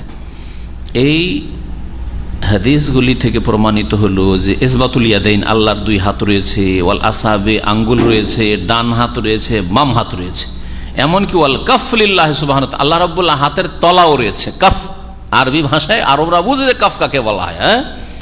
সুবহান আল্লাহ মা ইয়ালিকু বিহি, তবে কেমন, যেমন আল্লাহর জন্য উপযোগী, আল্লাহর জন্য যেমন হয়। 4 নম্বর যা জানা গেল, আন্না হাযিহিল উলুমাল জালিলাত আল্লাতী ফিত তাওরাত বাকিয়াতুন ইনদাল ইয়াহুদ। এই যে ইহুদির ঘটনা, ইহুদি যে সব বয়ান করলো, এর থেকে জানা গেল যে তাওরাতের মধ্যেও কিছু আল্লাহ প্রদত্ত জ্ঞান অবশিষ্ট ছিল রাসূলুল্লাহ সাল্লাল্লাহু আলাইহি ওয়াসাল্লামের জামানা পর্যন্ত। ফি জামানি রাসূল সাল্লাল্লাহু আলাইহি ওয়াসাল্লাম লা ইউনকিরুহা ওয়া লাম ইউহাররিফুহা, সেগুলি তারা অস্বীকার করে নাই এবং সেগুলির বিকৃতি, সবগুলির বিকৃতি ঘটে নাই। তারপরে আরো জানতে পারলাম যে আল্লাহ রাব্বুল আলামিন মালিকানায় একক, আল্লাহ রাব্বুল আলামিন একক মালিক। কিয়ামতের দিনের কথা বিশেষ করে উল্লেখ করা হয়েছে। দুনিয়া আল্লাহ রাব্বুল আলামিন আসল মালিক, কিন্তু যেহেতু বহু ছোটখাটো মালিক রয়েছে যারা কে দেখে মানুষ ধোঁকা খেয়ে যায়, সেজন্য স্পষ্ট হয়ে ওঠে না মানুষের সামনে। তাফারুদুল্লাহ সুবহানাহু বিল মুলকি ওয়া জাওয়ালু মুলকি লিগাইরিহি, আর সারা পৃথিবীতে যে কারো রাজত্ব রয়েছে, এই রাজত্ব, এই মালিকানা একদিন না একদিন কি হয়ে যাবে, শেষ হয়ে যাবে। যতই বড় শাসক আসুক না কেন, শেষ হয়েছে না হয় নাই, মাটিতে মিশেছে না মিশে নাই, ধ্বংস হয়েছে না হয়নি। কুল্লু মান আলাইহা ফান ওয়া ইয়াবকা ওয়াজহু রাব্বিকা যুল জালালি ওয়াল ইকরাম। কিন্তু আল্লাহ রাব্বুল আলামিন মালিকানা যার আদি অন্ত নেই, সর্বদাই আছে আর সর্বদাই থাকবে। তারপরে যেই আসারগুলি ইবনে জারীর রাহমাতুল্লাহ আলাইহি বর্ণনা করেছেন, যেগুলিতে আরশ আর কুরসির তুলনা করা হয়েছে, তারপর 7 আসমানকে তুলনা করা হয়েছে কুরসির সাথে, এগুলি থেকে যে বিষয়গুলি জানা যায়, ভাষ্যকার বলছেন আন্নাল কুরসি আকবারু মিনাস সামাওয়াত। এই আসারগুলি থেকে, মানে সাহাবায়ে কেরামদের বর্ণনা থেকে বা রাসূলুল্লাহ সাল্লাল্লাহু আলাইহি ওয়াসাল্লাম থেকে একটা বর্ণনা আবু যার বর্ণনা করেছেন। আবু যার থেকে যে হাদিসটা বর্ণিত, এর অবস্থাটা প্রথম জানি। এই হাদিসটি সম্পর্কে ইবনে উসাইমিন রহমতুল্লাহ আলাইহি তার শারহাতে উল্লেখ করেছেন যে এর সম্পর্কে বেশ কিছু আলেমরা বলেছেন যে হাদিসটা সহিহ নয়, যঈফ, বা এই হাদিসে দুর্বল বর্ণনাকারী রয়েছে। এই জন্য এই হাদিসগুলি এত শক্তিশালী নয়। এই হাদিস যে বিশেষ করে আবু যার থেকে যা বর্ণনা করা হয়েছে আর ওর সাথে দুটো একসাথে বর্ণনা করা হয়েছে ইবনে জারীরের, এগুলি অত শক্তিশালী নয়। তবে এগুলি থেকে জানতে পারলাম যে কুরসি হচ্ছে আন্নাল কুরসি আকবার মিনাস সামাওয়াত। আকাশ বড় না কুরসি বড়? আকাশ বড় না কুরসি বড়? তাহলে কখনো এই কথা ভাববেন না যে আল্লাহ রাব্বুল আলামিন 7 আকাশের ওপর কোন একটা জায়গাতে কুরসি আছে, তার মানে কুরসি ছোট, আর আল্লাহ আসমানের উপরে কি আছে? আসমানের উপরে আছে, কিন্তু কুরসিটা আপনার মগজে কি ঢুকবে যে কুরসিটা ছোট। যেমন আমরা 5 তলার উপরে, 5 তলার উপরে আছি, তাহলে বিল্ডিং আমাদের চাইতে বড়, আমাদের হলের চাইতে বড়, আমাদের টেবিলের চাইতে বড়, আমাদের চেয়ারের চাইতে, আমাদের যে স্টেজ আছে চাইতে বড়, ঠিক কিনা?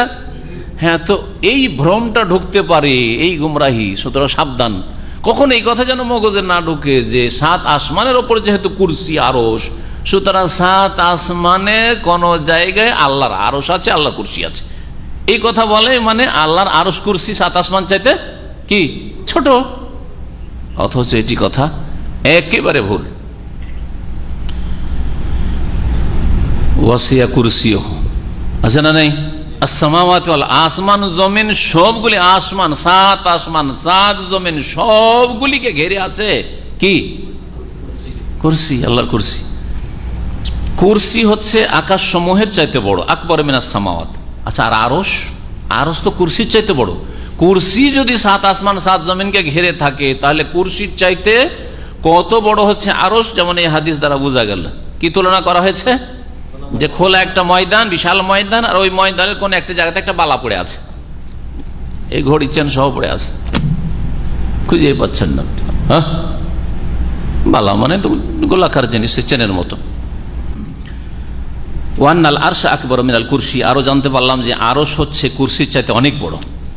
2 নম্বর আজমাতুল্লাহ ওয়া কামাল কুদরতি, আল্লাহ রাব্বুল আলামিন মহান এবং তার কুদরতে তিনি পরিপূর্ণ বা পূর্ণ। আন্নাল আরশা গায়রুল কুরসি, আর জানতে পারলাম যে আরশটা কুরসি ছাড়া আলাদা জিনিস। আল্লাহর কুরসি আলাদা সৃষ্টি, আর আরশ আলাদা জিনিস। আরশের তর্জমা করতে সিংহাসন বলবেন না, আল্লাহর আরশের ক্ষেত্রে কি বলবেন না, সিংহাসন বলবেন না, কারণ সিংহ আসন, সিংহযুক্ত আসন সিংহাসন, এটা সংস্কৃত থেকে এসছে। হ্যাঁ, যে সিংহাসনগুলি রাজাদের হইতো বা বাদশাদের হইতো, এটা সিংহ আসন থেকে ওই সিংহাসন শব্দ এসছে। সুতরাং এই ভাষা আরশের তর্জমা করার ক্ষেত্রে প্রযোজ্য না। আল্লাহর আরশকে কি বলবেন, আরশই বলবেন। 4 নম্বর, আর-রাদ্দু আলা মান ফাসসারা আল কুরসিয়া বিল মুলকি ওয়াল ইলমি, এতে খণ্ডন রয়েছে ওই সব লোকদের যারা কুরসির ব্যাখ্যা করেছে রাজত্ব দিয়ে বা আল্লাহর জ্ঞান দিয়ে। তো আল্লাহর কুরসিও আছে, আল্লাহর কুরসি মানে ইলম বা আল্লাহর কুরসি মানে আল্লাহর কুদরত বা ক্ষমতা নয় বা রাজত্ব নয়। আব্দুল্লাহ বিন মাসউদ রাদিয়াল্লাহু তাআলা আনহু থেকে বর্ণিত, কাল তিনি বলছেন, বাইনাস সামাই দুনিয়া ওয়াল্লাতি তালি, এখন এই যে আসমানগুলি রয়েছে, এক আসমান থেকে আর এক আসমানের দূরত্ব কত, আর এক একটা আসমানের যে যেটা কি বলবেন ওটাকে, পুরুত্ব, আমরা বলি ভরাট, ভরা করে দিয়েছে, মোটা হওয়াটা যেটা যেটা বডি, এটা কিরকম। তো এই বিষয় সম্পর্কে এই হাদিসগুলি রয়েছে বা আসারগুলি রয়েছে। আব্দুল্লাহ বিন মাসউদ রাদিয়াল্লাহু তাআলা আনহু থেকে মওকুফ, মানে তিনি তার বক্তব্য পেশ করছেন, কিন্তু এই সম্পর্কে শাইখ ইবনে উসাইমিন রাহমাতুল্লাহ বলছেন যে ইবনে মাসউদ নিজের পক্ষ থেকে এরকম কথা বলবেন, এটা অসম্ভব কথা। তো নিঃসন্দেহে রাসূলুল্লাহ সাল্লাল্লাহু আলাইহি ওয়াসাল্লাম থেকে তিনি জেনেছেন এই বিষয়, যদিও তিনি এই বিষয়টিকে স্পষ্ট করে বলেনি কালা রাসূলুল্লাহ বলে, যে নবী সাল্লাল্লাহু আলাইহি ওয়াসাল্লাম থেকে শুনেছি সামিয়তু, অথবা তিনি বলেছেন, এই কথা বলেননি।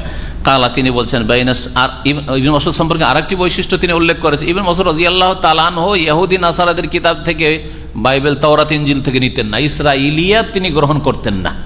তিনি প্রথম দিকেই ইন্তেকাল করেছেন ইসলামের, আর রাসূলুল্লাহ সাল্লাল্লাহু আলাইহি সাল্লামের পরে, মানে অন্যান্য সাহাবায়ে কেরামের অনেক আগে, 30 থেকে 35-এর মধ্যে, এই সময়গুলি 32 হিজরি অথবা 35 হিজরির মধ্যে তার ইন্তেকাল আছে। তো আর তিনি আহলি কিতাবদের থেকে নিতেন না, আহলি কিতাব যারা ইসলাম গ্রহণ করেছে তাদের থেকে কোনো কিছু নেননি তিনি তাফসীর করতে গিয়ে, যার ফলে এই কথাটি নবী সাল্লাল্লাহু আলাইহি ওয়াসাল্লাম থেকে নিশ্চয় নেওয়া হবেন। যদি আহলি কিতাব থেকে না অভ্যাস থাকতো কারো, তাহলে বলা যেত যে হইতে পারে যে এটা নবী সাল্লাল্লাহু আলাইহি ওয়াসাল্লাম থেকে নেননি, তারা হয়তো আহলি কিতাব যারা মুসলমান হয়েছে, ইহুদি খ্রিস্টানদের আলেমরা, তাদের থেকে নিয়েছে, তাদের মাধ্যমে এটা জ্ঞান অর্জন করেছে। কালা, তিনি বলছেন ইবনে মাসউদ, বাইনাস সামাই দুনিয়া ওয়াল্লাতি তালিহা, আসমানি দুনিয়া মানে প্রথম আকাশ, দুনিয়া মানে নিকটবর্তী হয়, তো নিকটবর্তী আকাশ মানে কি, প্রথম আকাশ, প্রথম আকাশের মাঝে ওয়াল্লাতি তালিহা, আর তার পাশে যে আকাশ রয়েছে, এই দুইয়ের মাঝে কতটা দূরত্ব রয়েছে, 500 আমিন, 500 বছরের দূরত্ব রয়েছে। 500 বছরের দূরত্ব, সাধারণ গতিতে গেলে 500 বছরের দূরত্ব, সাধারণ গতিতে। কারণ নবী সাল্লাল্লাহু আলাইহি ওয়াসাল্লামের যুগে প্লেনের গতির কথা বলেন নাই, আর বাতাসের গতি আর ওইসব সায়েন্স আর বিজ্ঞান ছিল না যে বাতাসের গতি বুঝিয়েছেন আর ঝড়ের গতি বুঝিয়েছেন।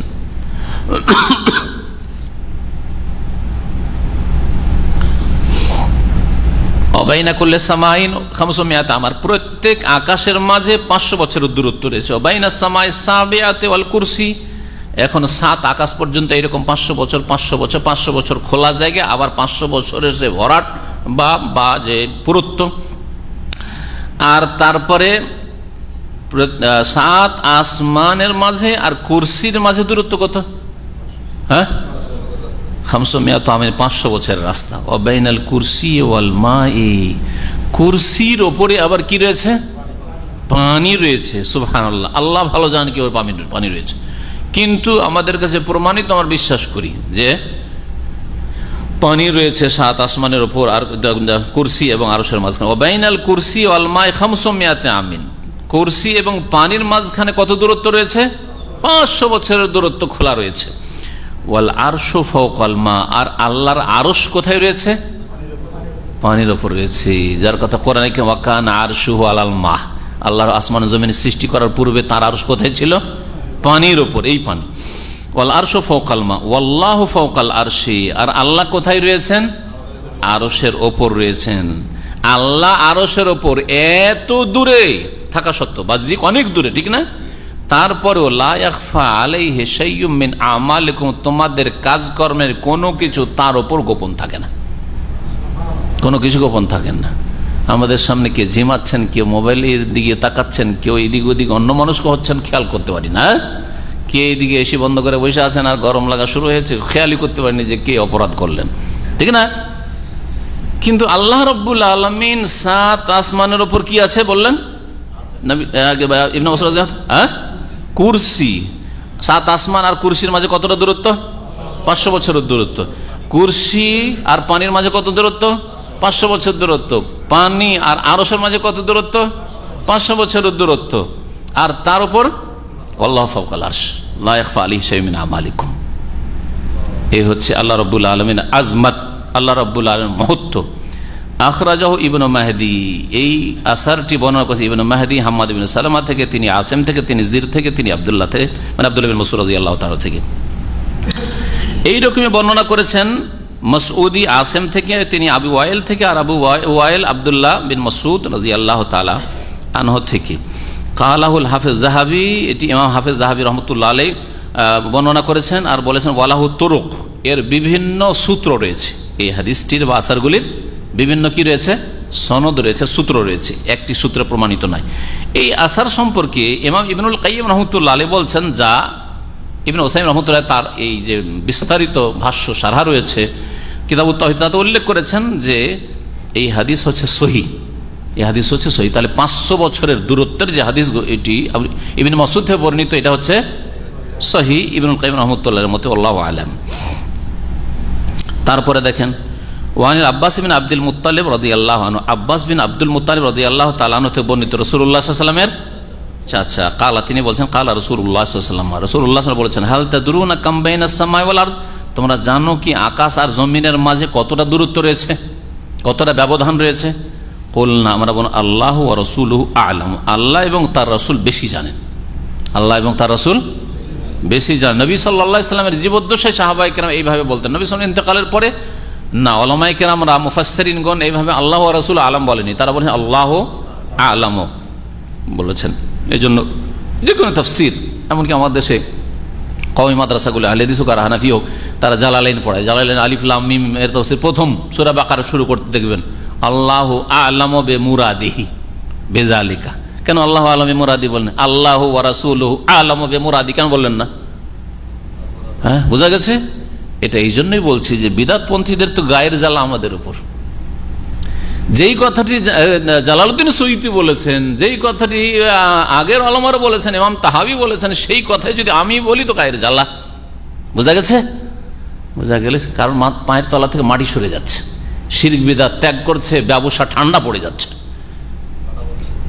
এই জন্য আমি রেফারেন্স দিচ্ছি, না হলে এই কথাটি আমি এমনি বলে দিতে পারি যে আপনি রাসূলুল্লাহ সাল্লাল্লাহু আলাইহি ওয়াসাল্লাম ইন্তেকালের পরে আল্লাহু আ'লাম শুধু বলবেন, কিন্তু দেখো দেখো দেখো দেখো দেখো হাদিসে আছে আল্লাহ রাসূল আ'লাম, আর মতিউর রহমান বলছে আল্লাহু আ'লাম বলতে হবে, আর রাসূলের নাম নিতে হবে না, ঠিক না? গোমরাহ করতে পারে মানুষকে।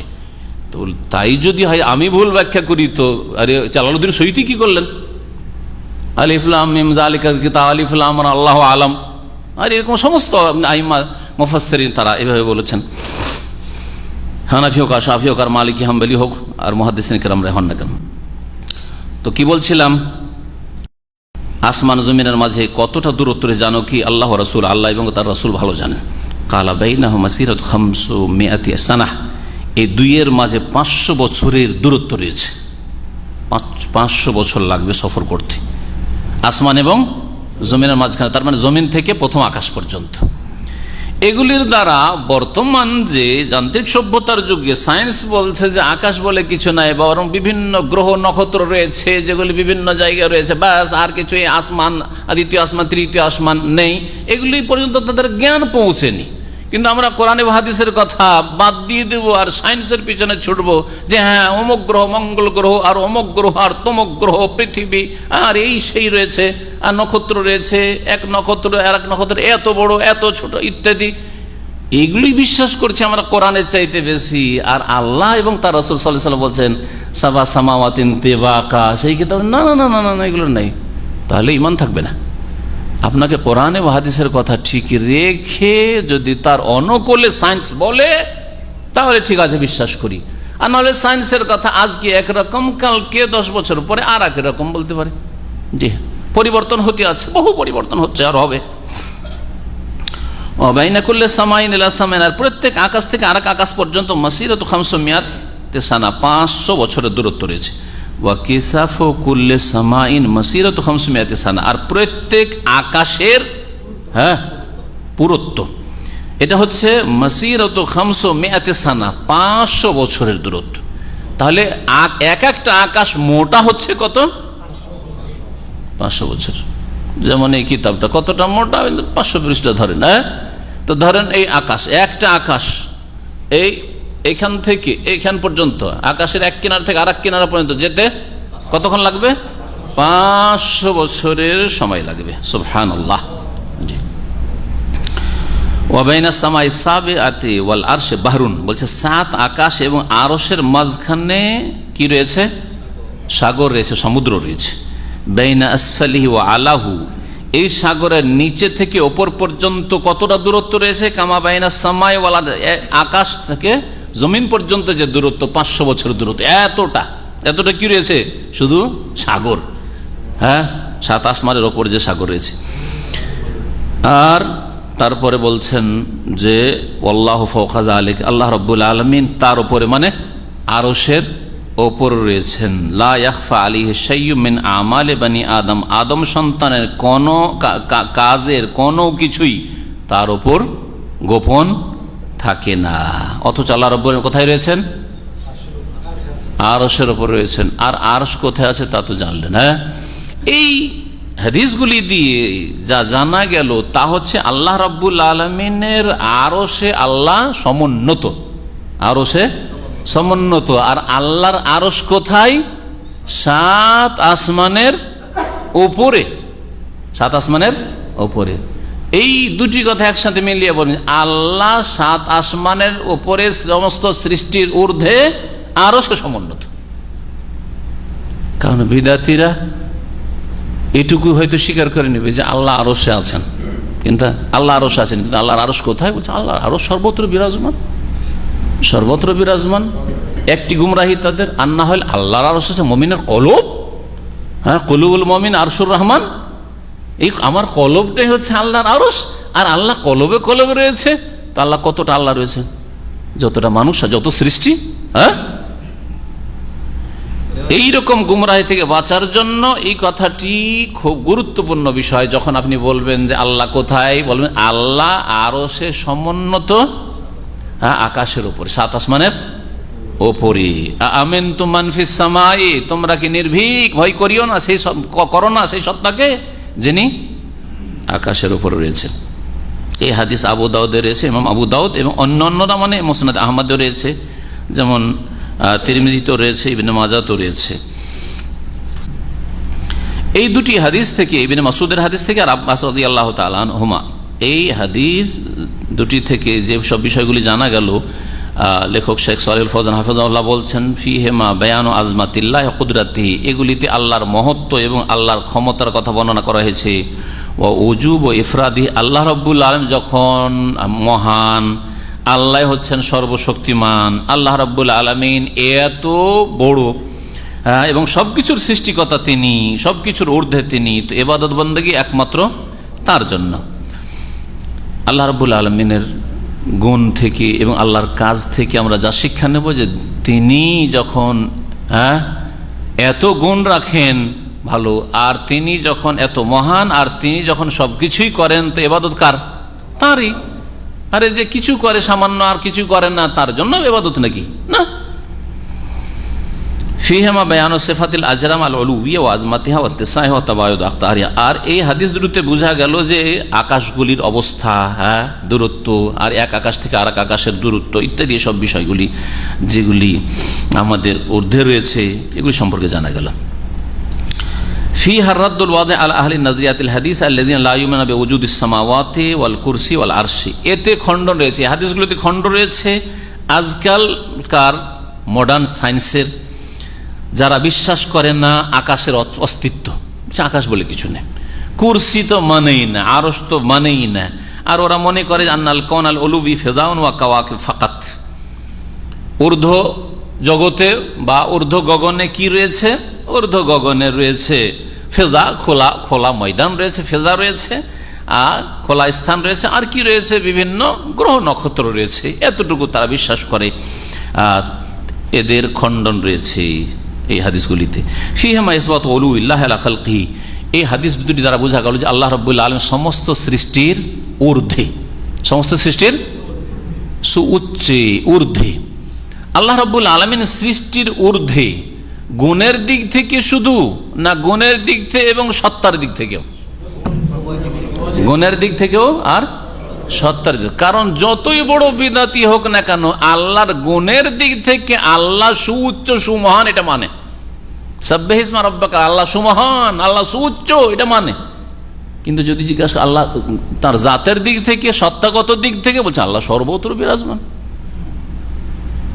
তাহলে উচ্চে কোথায় হলো? আল্লাহ যদি সর্বত্র বিরাজমান হয় তো আল্লাহর উপরে আকাশ আছে? হ্যাঁ হ্যাঁ, আকাশ জমিনের মাঝখানে আল্লাহ রাব্বুল আলামিন আছেন, সব জায়গায় আল্লাহ রাব্বুল আলামিন আছেন। তাহলে আল্লাহকে জাতের দিক থেকে, সত্তাগত দিক থেকে সুমহান করা হইল না, আলা করা হইল না। তো সাব্বিহ ইসমা রাব্বিকাল আলা, রব যে আলা, সবচেয়ে মহান, এটা তিনি সত্তাগত দিক থেকেও আর গুণগত দিক থেকেও, দুটো দিক থেকে। এটা হচ্ছে আহলে সুন্নাত ওয়াল জামাতের সহি আকিদা। আল্লাহ রাব্বুল আলামিন এর উপরে যেন আমাদের হায়াত দান করেন এবং এর উপরে যেন আমাদের মত দান করেন। খেলাফা মা তাজআমুহু আল জাহমিয়াতু ওয়াল মুতাজিলাতু ওয়াল আশাইরা, এর বিপরীত জাহমিয়ারা, মুতাজিলারা, আশাইরা, মাতুরিদিয়া, এরা লিজেন ইয়ানফুনা উলুওয়াল্লাহি আলা খালকিহি, তারা আল্লাহ রাব্বুল আলামিন যে সৃষ্টির ঊর্ধ্বে, এই কথাকে অস্বীকার করে। এই কথা কি করে? অস্বীকার করে। কেউ অস্বীকার করে আর কেউ বিকৃতি ঘটায়, বিকৃতি ঘটায়। গুণের দিক থেকে মানে, জাতের দিক থেকে মানে না।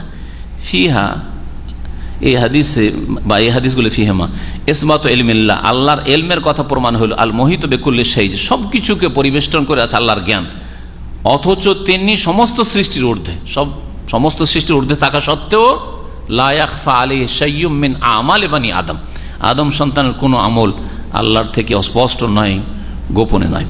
6 নম্বরে যা জানতে পারলাম, ফিহিমা মাশরুইয়াতু বায়ানি হাযিল হাকাইকিল আযীমা লিন-নাস, এই হাদিসগুলি দ্বারা জানা গেল যে জনসাধারণের জন্য এই রকমের বিষয়গুলি বর্ণনা করা যাবে বা করতে হবে। নবী সাল্লাল্লাহু আলাইহি ওয়াসাল্লাম করেছেন, সাহাবায়ে কেরাম করেছেন। কেউ যে না না না না এসব সূক্ষ্ম বিষয়, এগুলি বললে বিভ্রান্ত হবে, লোকগুলো মানুষকে ফিতনায় ফেলবেন, এগুলি বলার প্রয়োজন করে না। মানুষ আছে ফিতরাতের ওপর, ইসলামের ওপর আছে, প্রাকৃতিক থাকতে দেন।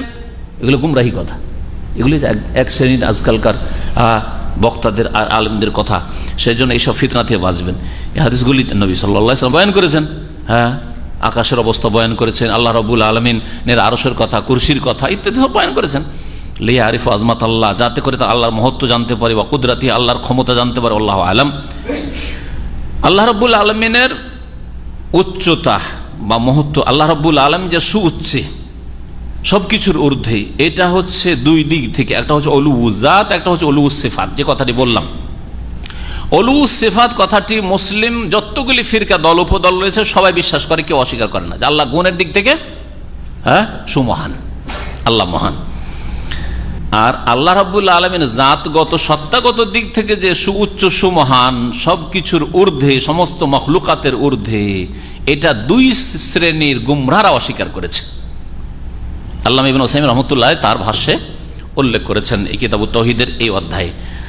বলছেন যে দুই শ্রেণীর লোকেরা এই ক্ষেত্রে গুমরাহ হয়েছে, আর দুই শ্রেণীর লোকেরা আল্লাহর জাতের দিক থেকে, সত্তাগত দিক থেকে সমস্ত সৃষ্টি ঊর্ধ্বে হওয়াকে অস্বীকার করেছে। একদল যারা বলে আন্নাল্লাহ ফি কুল্লি মাকান, আল্লাহ সর্বত্র বিরাজমান, আল্লাহ সব জায়গায় বিরাজমান, যারা বলে এই গুমরাহি কথাটি এই কুফরি, বরং কুফরি কথা। তিনি বলছেন এটি কুফর। আল্লাহ সর্বত্র বিরাজমান মানে আল্লাহ রাব্বুল আলামিন সাপ, বিচ্ছু, গাছপালা সবকিছুতেই। তার মানে হিন্দুরা যে গাছপালার পূজা করছে, নদী নালার পূজা করছে, সবকিছুতে আল্লাহ আছে, তাহলে তো আল্লাহরই ইবাদত হচ্ছে। তাহলে তো সেটাকে শিরক আর কুফরি বলতে পারবেন না, সর্বত্র বিরাজমান। ওরা তো বলে সবকিছুতে ভগবান আছে, সবকিছুতে ঈশ্বর আছে। এটা হিন্দু আকীদা। আসলে আল্লাহ সর্বত্র বিরাজমান, সবকিছুতে বিরাজমান, এটা হিন্দুদের ভ্রান্ত কুফরি আকীদা। মুসলিম কখনোই কথা বলতে পারে না। তো এরা আল্লাহর জাতগত, সত্তাগত দিক থেকে আরশ আজিমের ওপরে আসমানের ওপরে, সৃষ্টির ওপরে, আরশ আজিমের ওপরে, এই কথা অস্বীকার করে। আর আরেক দল অস্বীকার করে যারা বলে, যাদেরকে জিজ্ঞেস করে তাদের আকীদার কিতাবে, আশারি মাতুরিদীরা বলছে যে আল্লাহ, আল্লাহ কোথায়, তাদের ভাষায় বলছে লা ফওক, ওপরেও নেই আল্লাহ, ওয়ালা তাহাতে, নিচেও নেই, বুঝছেন, ওয়ালা ইয়ামিন, কোথায় আছে, ডান দিকে আছে, বলছে ডান দিকেও নেই, ওয়ালা শিমাল, বাম দিকেও নেই। হ্যাঁ, এইভাবে বলছে যে আল্লাহ রাব্বুল আলামিনের জন্য কিছু বলা যাবে না, আল্লাহ রাব্বুল আলামিনের জন্য জেহাদ, দিক নির্ণয় করা যাবে, লা মাকিন ওয়ালা মাকান। হ্যাঁ, দিক নির্ণয় করা যাবে না যে আল্লাহ ওইদিকে আছেন, এইদিকে আছেন, ওইদিকে আছেন, লা ফওক ওয়ালা তাহাত, ডানে বামে কোনো দিকে আল্লাহ রাব্বুল আলামিন নেই। এ সম্পর্কে শাইখ ইবনে উসাইমিন রাহমাতুল্লাহ আলাইহি খুব সুন্দর একটি কথা বলেছেন, যে যারা নাস্তিক, আল্লাহর অস্তিত্বকে অস্বীকার করে, ওরা এর বেশি কিছু বলেন, এটি তো বলে আল্লাহ ওপরে নেই, নিচেও নেই, ডানো নেই, বামে নেই। হ্যাঁ, তার মানে কোন জায়গায় আল্লাহ নেই, তো আল্লাহ নেই। তাহলে নাস্তিকদের কথা এর চেয়ে বেশি তো নাস্তিকরা কিছু বলে নাই, যারা আল্লাহর অস্তিত্বকে অস্বীকার করেছে। চমৎকার কথাটি তা শুনিয়ে দিয়ে আজকের দর্স আর আজকের কিতাব ইনশাআল্লাহ তাআলা শেষ করছি। বলছেন যে যেসব গুমরাহ ফিরকারা বলে থাকে যে ইন্নাহু লা ফাওকা ওয়ালা তাহতা ওয়ালা ইয়ামিন ওয়ালা শিমাল, আল্লাহ উপরেও নেই, নিচেও নেই, ডানেও নেই, বামেও নেই, ওয়ালা মুত্তাসিল বিল খালকি ওয়ালা মুনফাসিল আনিল খালক। ওদের যদি জিজ্ঞেস করা হয় আচ্ছা আল্লাহ সৃষ্টির সাথে লেগে আছে না আলাদা আছে, বলছে এটাও না ওইটাও না, বুঝলেন। বলছে ওয়ালা লা মুত্তাসিল বিল খালকি, না আল্লাহ সৃষ্টির সাথে মিশে আছেন, মিলে আছেন, মিলিত নান, তো মিলিত নান তো তাহলে আলাদা আছেন, বলেন যে আল্লাহ সৃষ্টির ঊর্ধ্বে, যেমন আহলে সুন্নাত ওয়াল জামাতের আকীদা বলছে ওয়ালা মুনফাসিল আনিল খালকি। আর যদি এটা জিজ্ঞেস করে যে আল্লাহ কি সৃষ্টির থেকে ঊর্ধ্বে আলাদা পৃথক, বলছে ওটাও না, কোনোটাই না। তো শেখ বলছেন ইবনে উসাইমিন রাহমাতুল্লাহ আলাইহি, সৌদি আরবের সবচেয়ে বড় আলেম বলা যেতে পারে তাকে, শেখ ইবনে বাজের কাছাকাছি তার মর্যাদা। ওয়া হাযা ইনকারুন মাহদুন লিওজুদিল্লাহ, এর আল্লাহর অস্তিত্বকে নিছক অস্বীকার করা, নিছক অস্বীকার আল্লাহর অস্তিত্বের, এই যে নাস্তিকদের কথা। ওয়াল ইয়াযু বিল্লাহ, আল্লাহর কাছে আশ্রয় কামনা করছি। ওয়ালিহাযা কালা বাযুল উলামা, এই জন্য কিছু ওলামারা বলেছেন লাউ কিলা লানা সিফুল আদম, যদি আমাদেরকে বলা হয় যে অস্তিত্বহীন বস্তুর গুণ বর্ণনা করো, এখন সায়েন্সের আলোচনা, অস্তিত্বহীন, অস্তিত্ব, এটা অস্তিত্ব আছে, যখন অস্তিত্ব আছে কেমন দেখতে এইরকম বুঝাবেন, তাহলে ঠিক না। অস্তিত্বহীন বস্তু, যার কোনো অস্তিত্ব নেই, ওজুদ নেই, এইরকম বস্তুর গুণাবলী বর্ণনা করো। যদি কার বাচ্চা নেই, আবুল বাশার ছেলে মেয়ে আছে, হ্যাঁ মেয়ে, স্ত্রী আছে, নেই, স্ত্রীর গুণ বর্ণনা করো, কি বলবে, নেই, কিছু নেই, স্ত্রী নেই, তোর গুণ কি করে বয়ান করবে। ছেলে মেয়ের গুণ বর্ণনা করো, বলছে স্ত্রী নেই, আরে গাভী নেই, তো আবার দুধের ব্যবস্থা কি করে হবে, আর গাভীর বাচ্চা কি করে, কিছুই নেই, তাহলে ঠিক না, কিছুই নেই। তো বলছেন ওলামারা যে যদি আমাদেরকে বলা হয় সিফুল আদম, অস্তিত্বহীন বস্তুর গুণাবলী বর্ণনা করো, মা ওয়াজাদানা আবলাগা মিন হাজাল ওয়াসফি, এই গুমরাহ ফিরকাগুলির বর্ণনার চাইতে বেশি বলা সম্ভব না। কি বলতে হবে তাহলে, অস্তিত্বহীন বস্তু ওপরেও নেই, যেটা নিচেও নেই, ডানেও নেই, বামেও নেই, আমাদের সাথে মিলেও নেই, আর আমাদের থেকে আলাদাও নেই, ঠিক না, এটাই অস্তিত্বহীন। তাহলে আল্লাহ তাহলে নেই, তার মানে ঠিক কিনা, নাস্তিকদের কথা।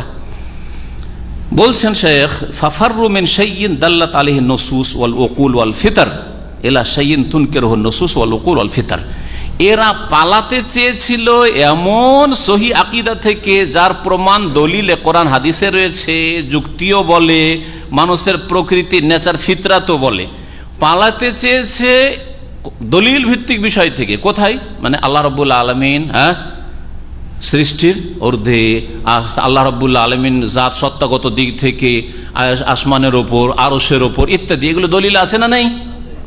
এই দলিল থেকে, তারপরে যুক্তি থেকে যে আল্লাহ রাব্বুল আলামিনের অস্তিত্ব নেই, এটা কেমন কথা হলো, আল্লাহ উপরে নিচে নেই, কোনো জায়গায় নেই, কেমন কথা, এটা বোধগম্য কথা, কোথাও নেই। তাহলে তো বলছে এর থেকে পালাতে, সাদৃশ্যতা থেকে বাঁচতে গিয়ে তারা পালাতে চেয়েছে দলিল প্রমাণ থেকে, পালিয়ে গিয়ে কোথায় আশ্রয় নিয়েছে, এমন জায়গায় গিয়ে আশ্রয় নিয়েছে যেটাকে দলিল অস্বীকার করে, তুনকের নুসুস, যুক্তি বিবেক বুদ্ধিও, সুস্থ মস্তিষ্ক অস্বীকার করে, আর মানুষের স্বভাব নেচারও অস্বীকার করে।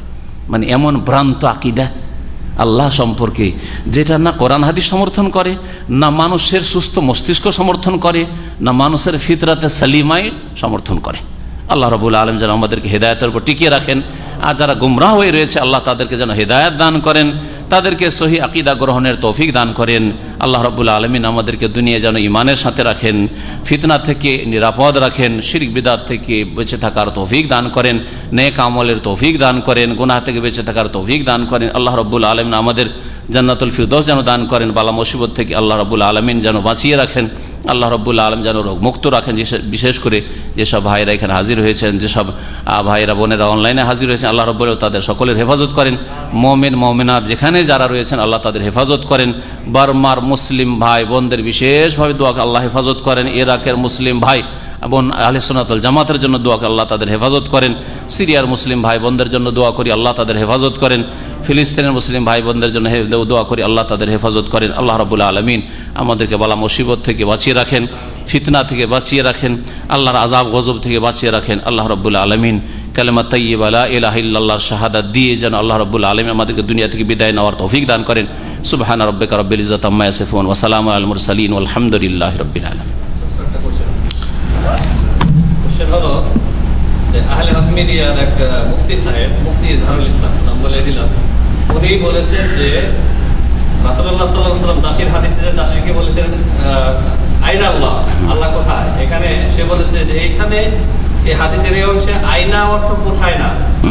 তো আয়না মানে কি তাহলে বা আরবি ভাষায় কি আয়নার দ্বিতীয় কোনো অর্থ আছে? আয়না মানে কোথায়, যদি বলা হয় আপনাকে আইন তারুহ, কোথায় যাচ্ছ, ঠিক না? আয়না মানে কোথাও ছাড়া অন্য কোনো অর্থ হয় না। শেখ ইব্রাহিম রহমতুল্লাহ আলাইহি, মজার কথা যে এই বিদাতি যে আহলে হক মিডিয়া নাম দিয়েছে, অথচ এটা হচ্ছে আহলে বিদাত মিডিয়া। ভালো করে শুনে রাখেন, আহলে হক মিডিয়া যেটা এটা খুলেছে বিদাতপন্থীরা, দেওবন্দিরা ইউটিউবে, এটা হচ্ছে বিদাতি মিডিয়া। এদের কাজই হচ্ছে কোরআন এবং হাদিসের বিকৃতি ঘটিয়ে। এরা তো কোরআন হাদিসের দলিল বুঝতো না, আকীদা বুঝতো না। এখন দেখছে যে আমাদের তো সব কিছু যাচ্ছে, হ্যাঁ, সহি আকীদা সকলে গ্রহণ করছে, তো এদেরকে বাধা কি করে দিয়ে ফিতনায় ফেলতে হবে। এই জন্য আহলে হক মিডিয়ার নামে একটা বিদাতি মিডিয়া তারা খুলেছে। তাদের খণ্ডন শেখ ইব্রাহিম রহমতুল্লাহ আলাইহির কিতাব পড়ে নেবে, এতে বলেছেন যে আয়না মানে কোথায় ছাড়া, আয়না মানে কে, কোনো আরবি ভাষায় হয় না। শেখ ইব্রাহিম রহমতুল্লাহ তামিম গোত্রের মানুষ, যাদের মাতৃভাষা রাসূলুল্লাহ সাল্লাল্লাহু আলাইহি ওয়াসাল্লামের জামানা থেকে, তার আগে থেকে আরবি ভাষা, এবং রাসূলুল্লাহ সাল্লাল্লাহু আলাইহি ওয়াসাল্লামের জামানায় সরাসরি গিয়ে তারা ইসলাম গ্রহণ করেছিল, এই তামিম গোত্র, সেই গোত্রের মানুষ ইবনে ওয়াসিম রহমতুল্লাহ আলাইহি বলছে আয়না মানে মান কখনো হয় না।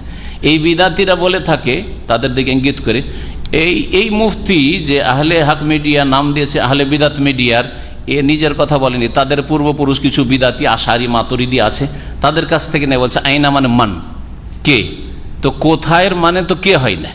আরে কি বস্তু কি থেকে কে কখনো নেওয়া যেতে পারে, মা হাজা মানে মান হাজা, ওই তো হইতে পারে, হ্যাঁ, বা মান বলে কি বস্তু কাছাকাছি, কিন্তু কথা হচ্ছে যে কোথায়।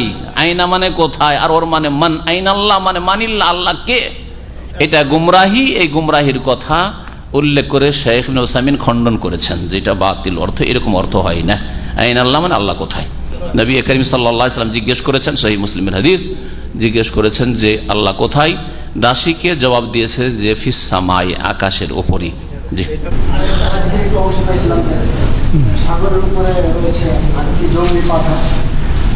জঙ্গলি পাঠার হাদিসগুলি সহি নয়। জঙ্গলি পাঠা আও আল, এগুলি হাদিস সহি নয়। কি আরশের ওপর নাকি স্যার, সাত আসমানের ওপর, সাগরের ওপর রয়েছে জঙ্গলি পাঠা, হ্যাঁ হ্যাঁ, ওয়াল, হ্যাঁ হ্যাঁ হ্যাঁ, এগুলি হাদিস জাল, হাদিস জাল, ভিত্তিহীন, এগুলি বিশ্বাস করি না আমি, এগুলি ভিত্তিহীন কথা, এগুলো কখনো বিশ্বাস করবেন না। জি, সাল্লাল্লাহু আলা নবিয়িনা মুহাম্মদ ওয়া আলা আলিহি ওয়া সাহবিহি। শেখ উসাইমিন রহমতুল্লাহ আলাইহি যখন পাঠার কথা বললেন, ওই হাদিসগুলিতে ইঙ্গিত করেছে যে এগুলো ইসরায়েলি কথা। হ্যাঁ, পাঠার যে কথাগুলি এগুলি হচ্ছে ইসরায়েলি বর্ণনা উনি উল্লেখ করেছেন।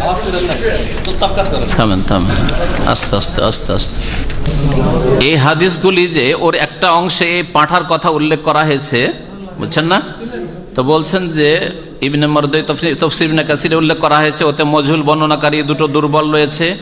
আর হাযাল লাফযু কিতআতুম মিন হাদিসিল আওয়াল, এই পাঁঠার হাদিস, যে পাঁঠার কথা বললেন, যে এই হাদিস জঙ্গলি পাঁঠার কথা মুসনাদে রয়েছে, মুস্তাদরাকে রয়েছে। এই হাদিসগুলি আর তাখরিদ হাদিস আহল বিকামিলি মা বায়ানে দাফি, এগুলি দুর্বল, সহি নয়, ভিত্তিহীন। আর এগুলি ইসরায়েলি রেওয়ায়েত থেকে নেওয়া, এগুলি নবী করিম সাল্লাল্লাহু আলাইহি সাল্লাম থেকে নেওয়া নয়। জি, আবু দাউদের যে হাদিসটা, ওর কিছু কিছু অংশে ওই পাঁঠার কথা উল্লেখিত হয়েছে। বলছে আরেক জায়গায় বলছেন যে ওতে ইমাম বুখারী ইমাম যাহাবির কথা উল্লেখ করেছেন, বর্ণনাকারীগুলি যেগুলি মাজহুল আছে, জয়ীফ আছে, ইত্যাদি বিচ্ছিন্নতা আছে। হাযা হাদিস ইউরাফু বিহাদিস আল-আউয়াল, এই হাদিসটাকে পাঁঠার হাদিস বলে জানা যায়। ওয়াকাদ কালা ইবনুল আরফি আরিজাতিহি আরিজাতুল আহওয়াজি, তিরমিজির শারহাতে বলেছে ইন্না খাবরাল আউয়াল মুতালাক্কাফুন মিন আল ইসরাইলিয়াত, পাঁঠার হাদিস ইসরায়েলি ইহুদি নাসারাদের কিতাব থেকে নেওয়া, নবী সাল্লাল্লাহু আলাইহি ওয়াসাল্লাম থেকে নয়। সুতরাং এসব বিশ্বাস করবেন না। জি, সব জাল কথা।